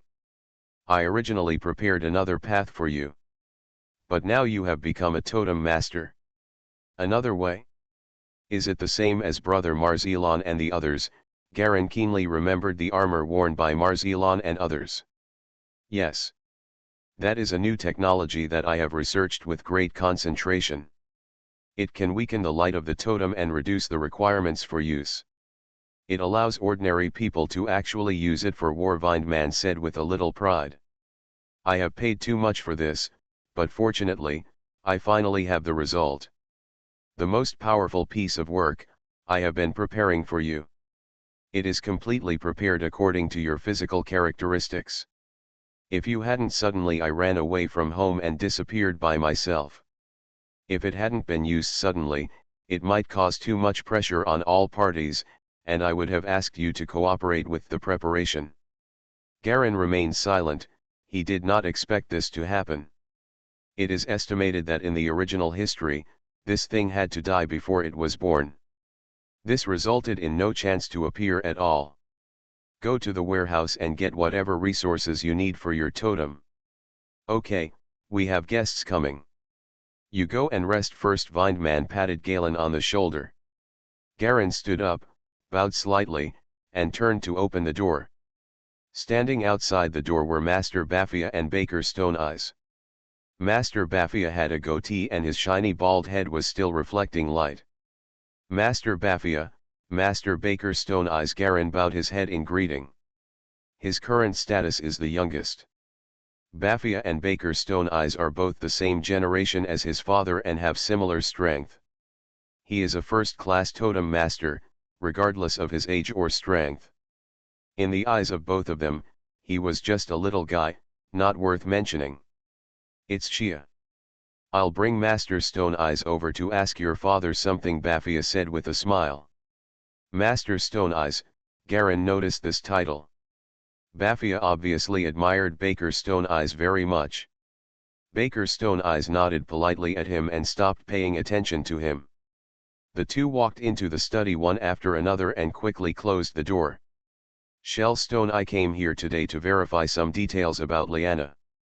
He happened to see the son of the Lord Viscount who was lucky enough to return home. His impression of this guy was average and vague. An ordinary Type 1 totem master was not worthy of his attention. If he were not the Lord's son, he would not even take a second look. It seems that the relationship between the two father and son is still very good. This was a thought that flashed through his mind. But the focus now is to see the Viscount's reaction. He looked away and began simulating any situation that might arise for a moment and reacting the best possible way. Garen paused for a moment while standing outside the door. He didn't hear any sound coming from inside. He immediately knew that there must be a magic array soundproofing here, so he didn't stay any longer and left the corridor. With Bafia here, Baker Stone Eyes should still be suspicious, but not confirmed. Hello, Master Shia. Master Shia. Would you like to go drinking together, young master? Along the way, some totem masters recruited by Vindman were seen in 2s and 3s. They were not polite when they saw Garen, and they treated him like an equal. In this precarious front line, status is no longer taken too seriously by these people. Garen had no intention of showing off. He came out of the attic and smiled and greeted these totem masters one by one. This is in sharp contrast to Baker's cold and arrogant performance. His handsome and strong face also attracted several pretty female totem masters. Sex was nothing too important in this exciting environment of life and death. As long as they match your eyes, you can sleep in the same room at night. When we get tired of each other and separate, we may still be strangers. But Garen hasn't gotten used to this casual life yet. After walking around the manor, he had noticed that Baker Stone Eyes and others seemed to have doubts about Vindman. The red-armored woman Berlina and the strong man Talion were both clumsily asking around for news.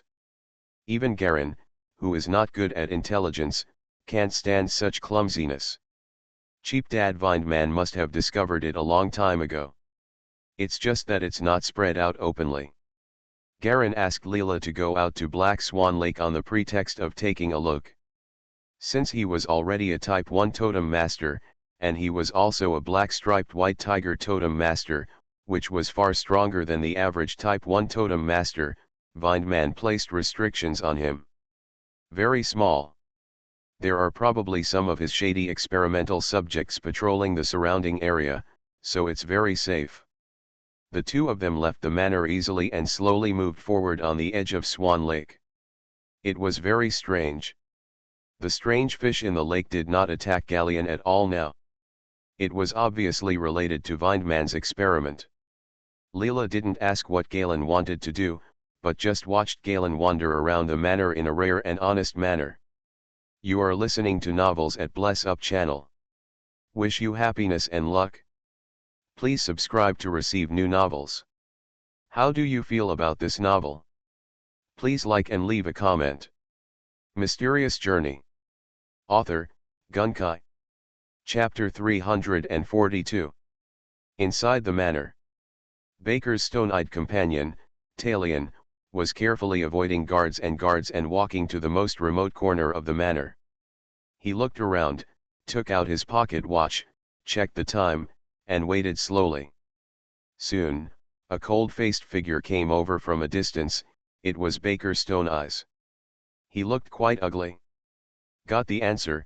Tarion asked in a low voice. Confirmed. Now the last thing is to find the place where he conducted experiments. Those experimental subjects outside cannot appear for no reason. He must have a hidden residence to house the core experimental equipment, Baker said coldly with stone eyes. Then what are you waiting for? Just go and do it. Talion was gearing up, with a hint of excitement on his face.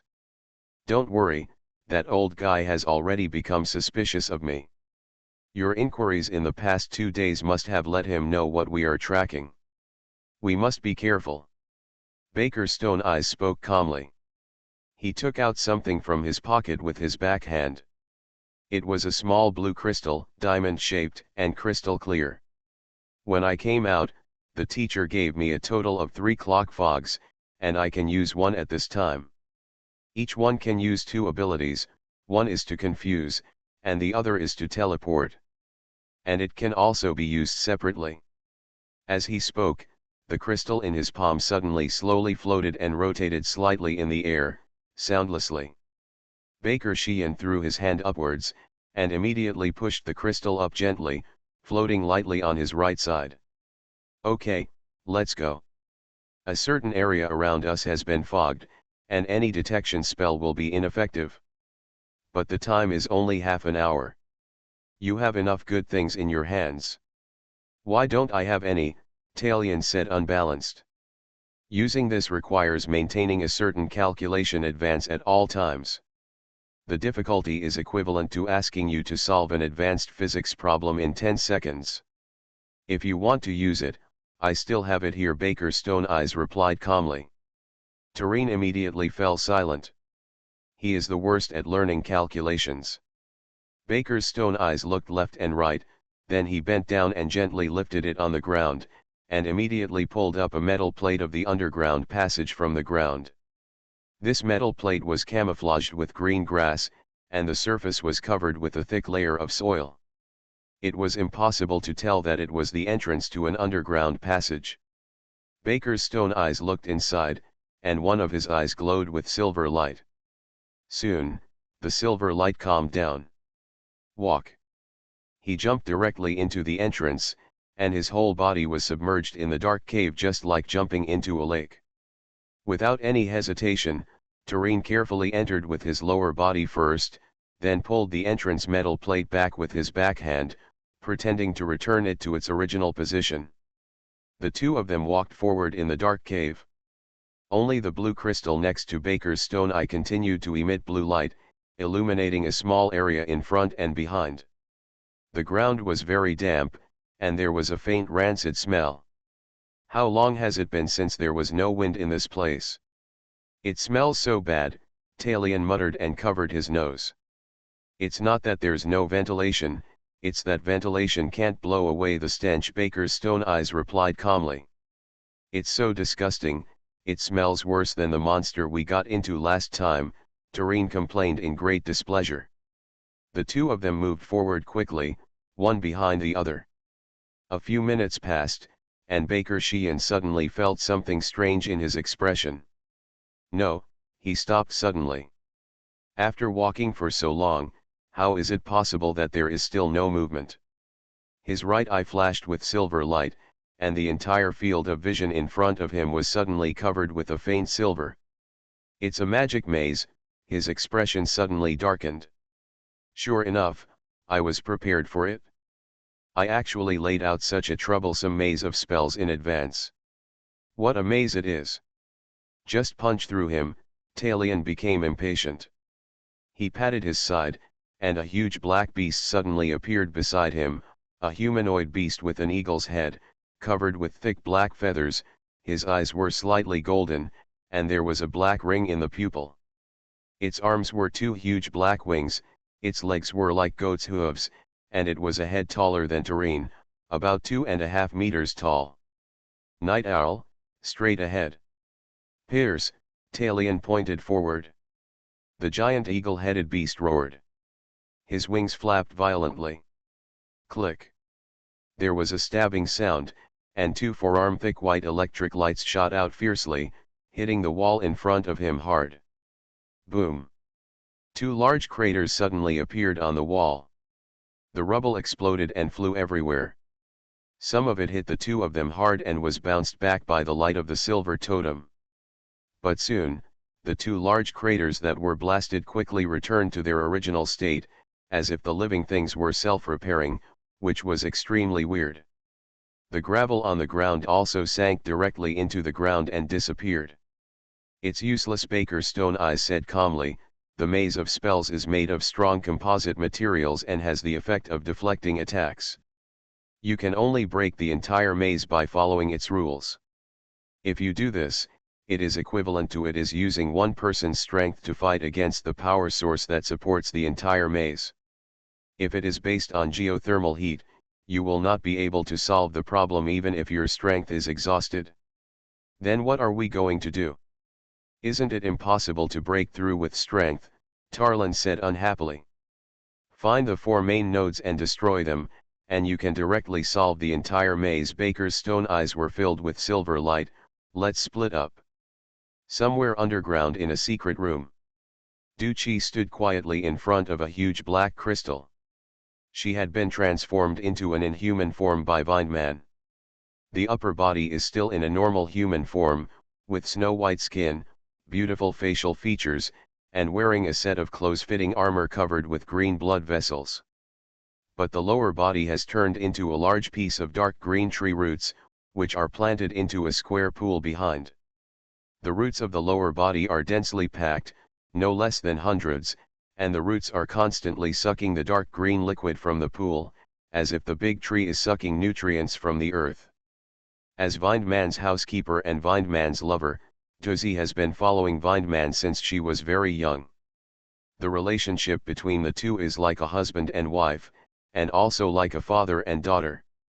In order to fulfill the plan of the one she loved, she was willing to let herself be transformed into the state. How dare someone break into the maze? She looked up at the graphics revealed on the crystal stone.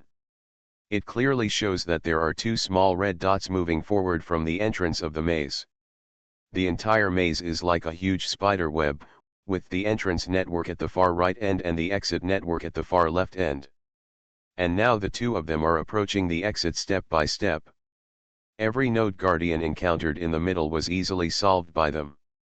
Dujian pressed a symbol on the stone platform on the right, but no change appeared. She was slightly surprised. Is this a fog blockade? It has such high-end technology. It seems to have been planned in advance. She pondered for a moment. Since I can't send a signal, I will come and meet you personally. Her fingers moved anxiously on the stone platform again. Soon the black crystal in front of him split into 4 different pictures. 4 different weird avatars are revealed. A clown, a blind giant, a boar with 2 heads, and a blonde beauty with red eyes. Someone has broken into the maze. Which one of you is going to solve it? The other person is prepared, Dujian said calmly. The 2-headed wild boar was the first to hum, and his voice was very rhythmic, obviously expressing something. The strange thing is that Dujian actually showed a hint of understanding. Okay, Ralph, take care of it yourself. Just don't let them cross your territory. The wild boar grunted twice more, and the screen suddenly closed. Why don't you leave it to me? The clown licked his long dark red nails with a dissatisfied look on his face. Let you go? Why not give it to me? The red-eyed beauty was holding a dressing box and dressing up carefully. I've run out of all the ingredients here, so I just need to replenish them. You only use a few parts and throw them away, and bake them for me to save money, the blind giant said dissatisfiedly. Now that's it, let's get rid of that pig, Ralph, and nothing will be left after the madness. Dujian looked at these thorns. These 4 guys are the mutant biological subjects produced in the experiment. They are also the 4 strongest subjects. Each of them has extremely unique and powerful abilities. Strength cannot be judged simply by type. Even she would find it difficult when they join forces. Although I don't know the strength of the 2 guys who suddenly broke in, on their own territory and with the help of the maze's elusive presence, they can definitely solve the task easily. Garen watched 2 black carriages approaching from a distance. Along the driveway to the manor, the carriages were scarred and about to fall apart. 2 corners were missing from the top, revealing huge holes. There were curtains made of rags at the windows, and the driver was her beautiful cousin whom she hadn't seen for a long time, Sophie Hathaway. Hathaway's cool temperament was not damaged at all, but the silver armor on her body was a little tattered, and the vascular inner armor was faintly exposed. The iconic inner armor with flowing red blood vessels is clearly the work of Vindman's experiment. She was sitting in the driving seat. Although she was still handsome and had a high golden ponytail, she was obviously much thinner. As soon as she turned from the forest driveway, Hathaway saw Galen and Leela standing in the middle of the road. "Sia," she suddenly became surprised, with a look of surprise on her face. "You are still alive." "Susu." She quickly scolded the two black horses, got out of the carriage, and ran quickly towards Garen. He hugged Garen tightly into his arms. "You damn little guy. Where did you go?" "You're worried about me."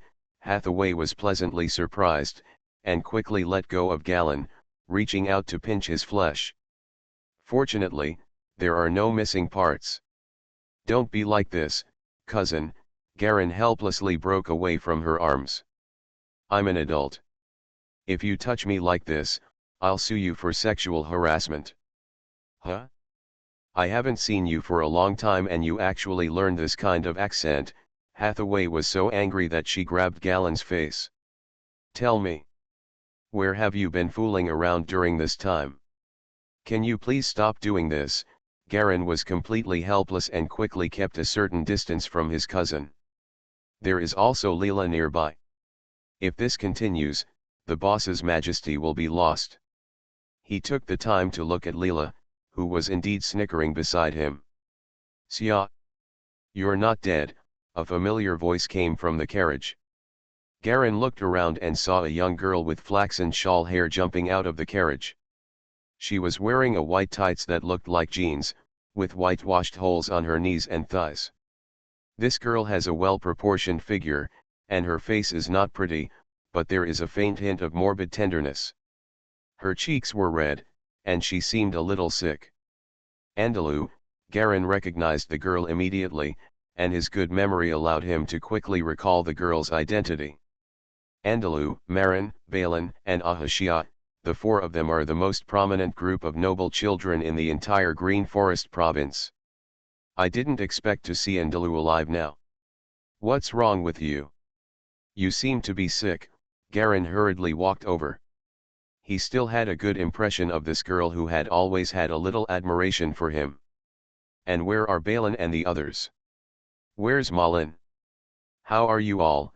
He still missed the time when he was hanging out in the four-person group. It was a rare moment for him to relax. Bailan and Marin were taken to the royal capital by family members. Marin was attacked by a monster and was seriously injured. She had to go to the royal capital for treatment. "I have nowhere to go now." Andalou lowered his head and felt depressed. "Stand up." Hathaway walked over and gently held her in his arms.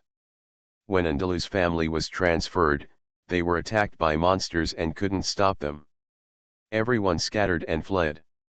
"I don't know how the rest of the family is doing. I also met her when I came here. If Balin hadn't sent her here, escort our totem master." I guess she didn't finish her sentence, but her meaning was already clear. "Sister and mother will be fine," Andalou said softly. "Let's go back to the manor first. Tell us about your experiences by the way. Set up your life first, and we'll talk about the rest later." Garen knew that Balin's status was more noble than his own, and he should be the strongest in the entire Green Forest province. Family. The strength and forces should be very strong. There's no need to worry about him. That guy's family has a deep background in the capital and even the royal family. I have to find a way to inform my uncle in the capital, and he will find a way for me. He loved me the most when I was a child," Andalou said softly. "The four families are closely related throughout Khautan.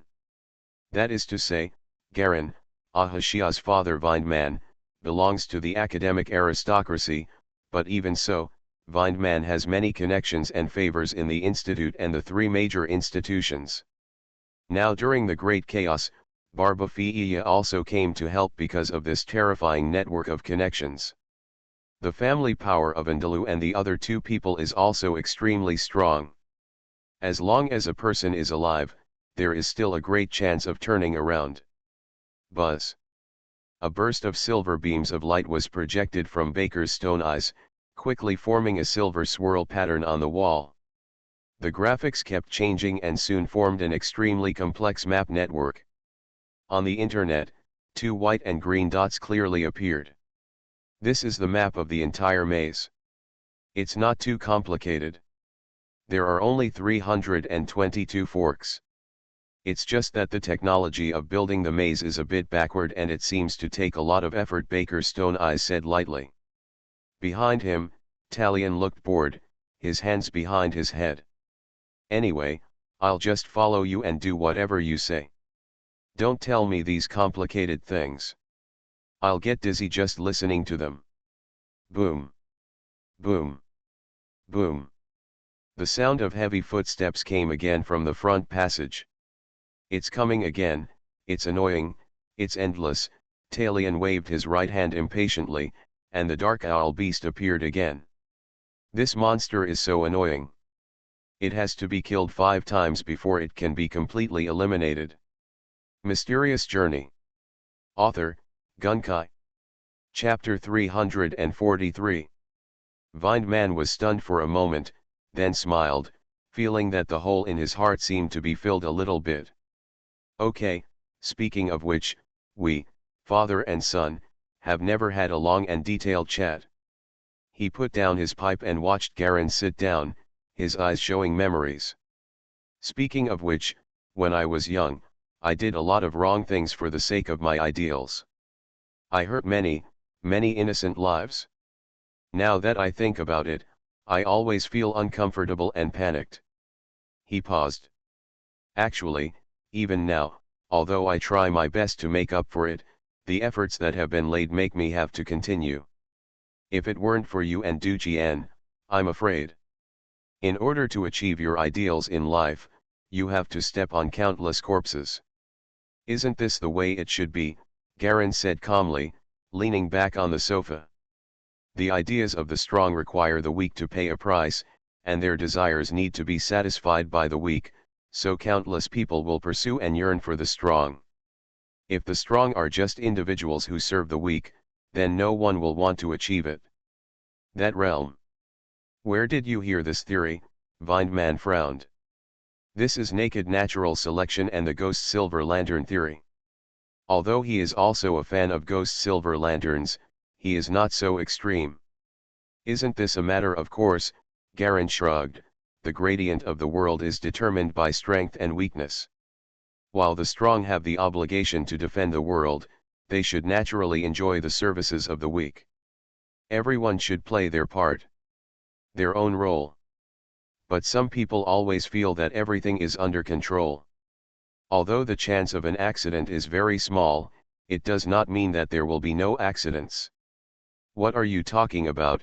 There was a hint of surprise on Vined Man's face. A subtle smile appeared on Garen's face. What am I talking about? There will always be many accidents in life, some of which can be resisted. But some of them you can't escape. What we have to do is to have a calm enough heart to deal with accidents when they happen. I will never regret it. Tell me, am I right? His gaze suddenly crossed the room, penetrated the door, and instantly focused on Baker's stone eyes outside the door. Sheehan stretched out his hand on the doorknob and stopped immediately. He stood outside the door and clearly felt a strong gaze passing through everything and falling straight on him. Interesting, there was a hint of curvature at the corner of his mouth. Slowly releasing his left hand, his eyes slightly lit up with bursts of silver fluorescence. There seemed to be an invisible beast roaring in his pupils. Ouch! Almost at the same time. The beast roared, and the silver light shone. A huge black shadow suddenly rushed towards the door. The door shattered in an instant, and the black shadow collided with another black shadow. In an instant, nothing could be seen clearly, only the silver light burst out, extremely dazzling. Boom! The entire attic collapsed, a large amount of dust and sawdust flew everywhere, and the smoke filled the air, completely obscuring everyone's sight. Inside the manor, in the central area, the entire main attic collapsed, and a large amount of white smoke arose from the center, making it impossible to see anything clearly for a while. Some servants and patrolling totem masters around them tried to avoid the splashing gravel and wood slag. Gradually, the strong wind blew away the dust. Garen's figure emerged from the ruins. He stood quietly, looking straight ahead. There, silver blood overflowed from the corners of Baker's stone eyes and mouth, and his eyes were like rapidly rotating silver vortexes, constantly flashing with dazzling silver light. I made a mistake. He stared at Garen and squeezed out a few words with a livid face. Siat, you, Vindman stared blankly at the sun in front of him. This child who was originally very familiar has become extremely strange at this time.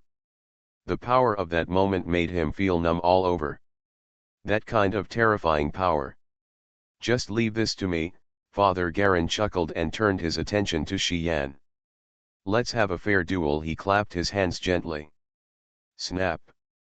As the applause rang out, the ground shook. Wow.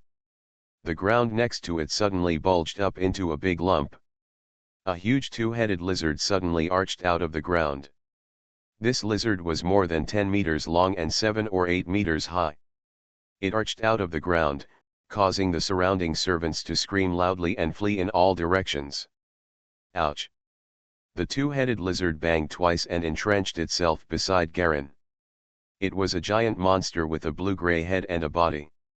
With just 2 heads, it was as tall as a person. With its big mouth, it could swallow an entire adult in one bite. People. But what Baker's stone eyes focused on was not this, but the mouth of one of the heads of the two-headed lizard. There was an unconscious woman biting there, Belina. This red-armored girl was being gently bitten by the two-headed lizard dragon.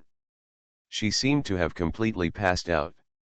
Her whole body was covered in scars, her leather armor was damaged in many places, and her body was also bloody in many places. Her totem light was extremely weak. Obviously, it was the totem that was destroyed. At this time, Vindman had stopped the rest of the people who rushed out after hearing the sound, and retreated to the far side. Looking at the extremely powerful Garen, he seemed to have not fully reacted yet. He still hasn't understood what happened and why his son suddenly showed such great strength. My mind was in turmoil. Andalou and Hathaway ran out of another rest loft together and stood on the other side, both with different expressions. Andalou seemed to be meeting Ahashia for the first time, looking at him with surprise and confusion in her eyes.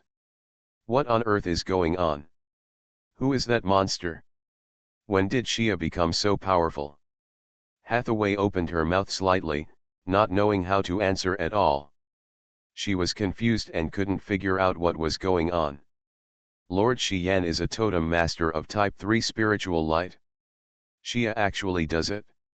The two of them looked at the huge two-headed lizard dragon beside Ahashia, and felt weak all over just seeing the huge size. This size is at least a type 3 monster.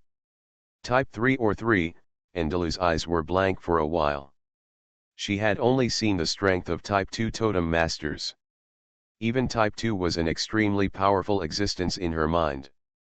As for the stronger type 3, she had no idea at all.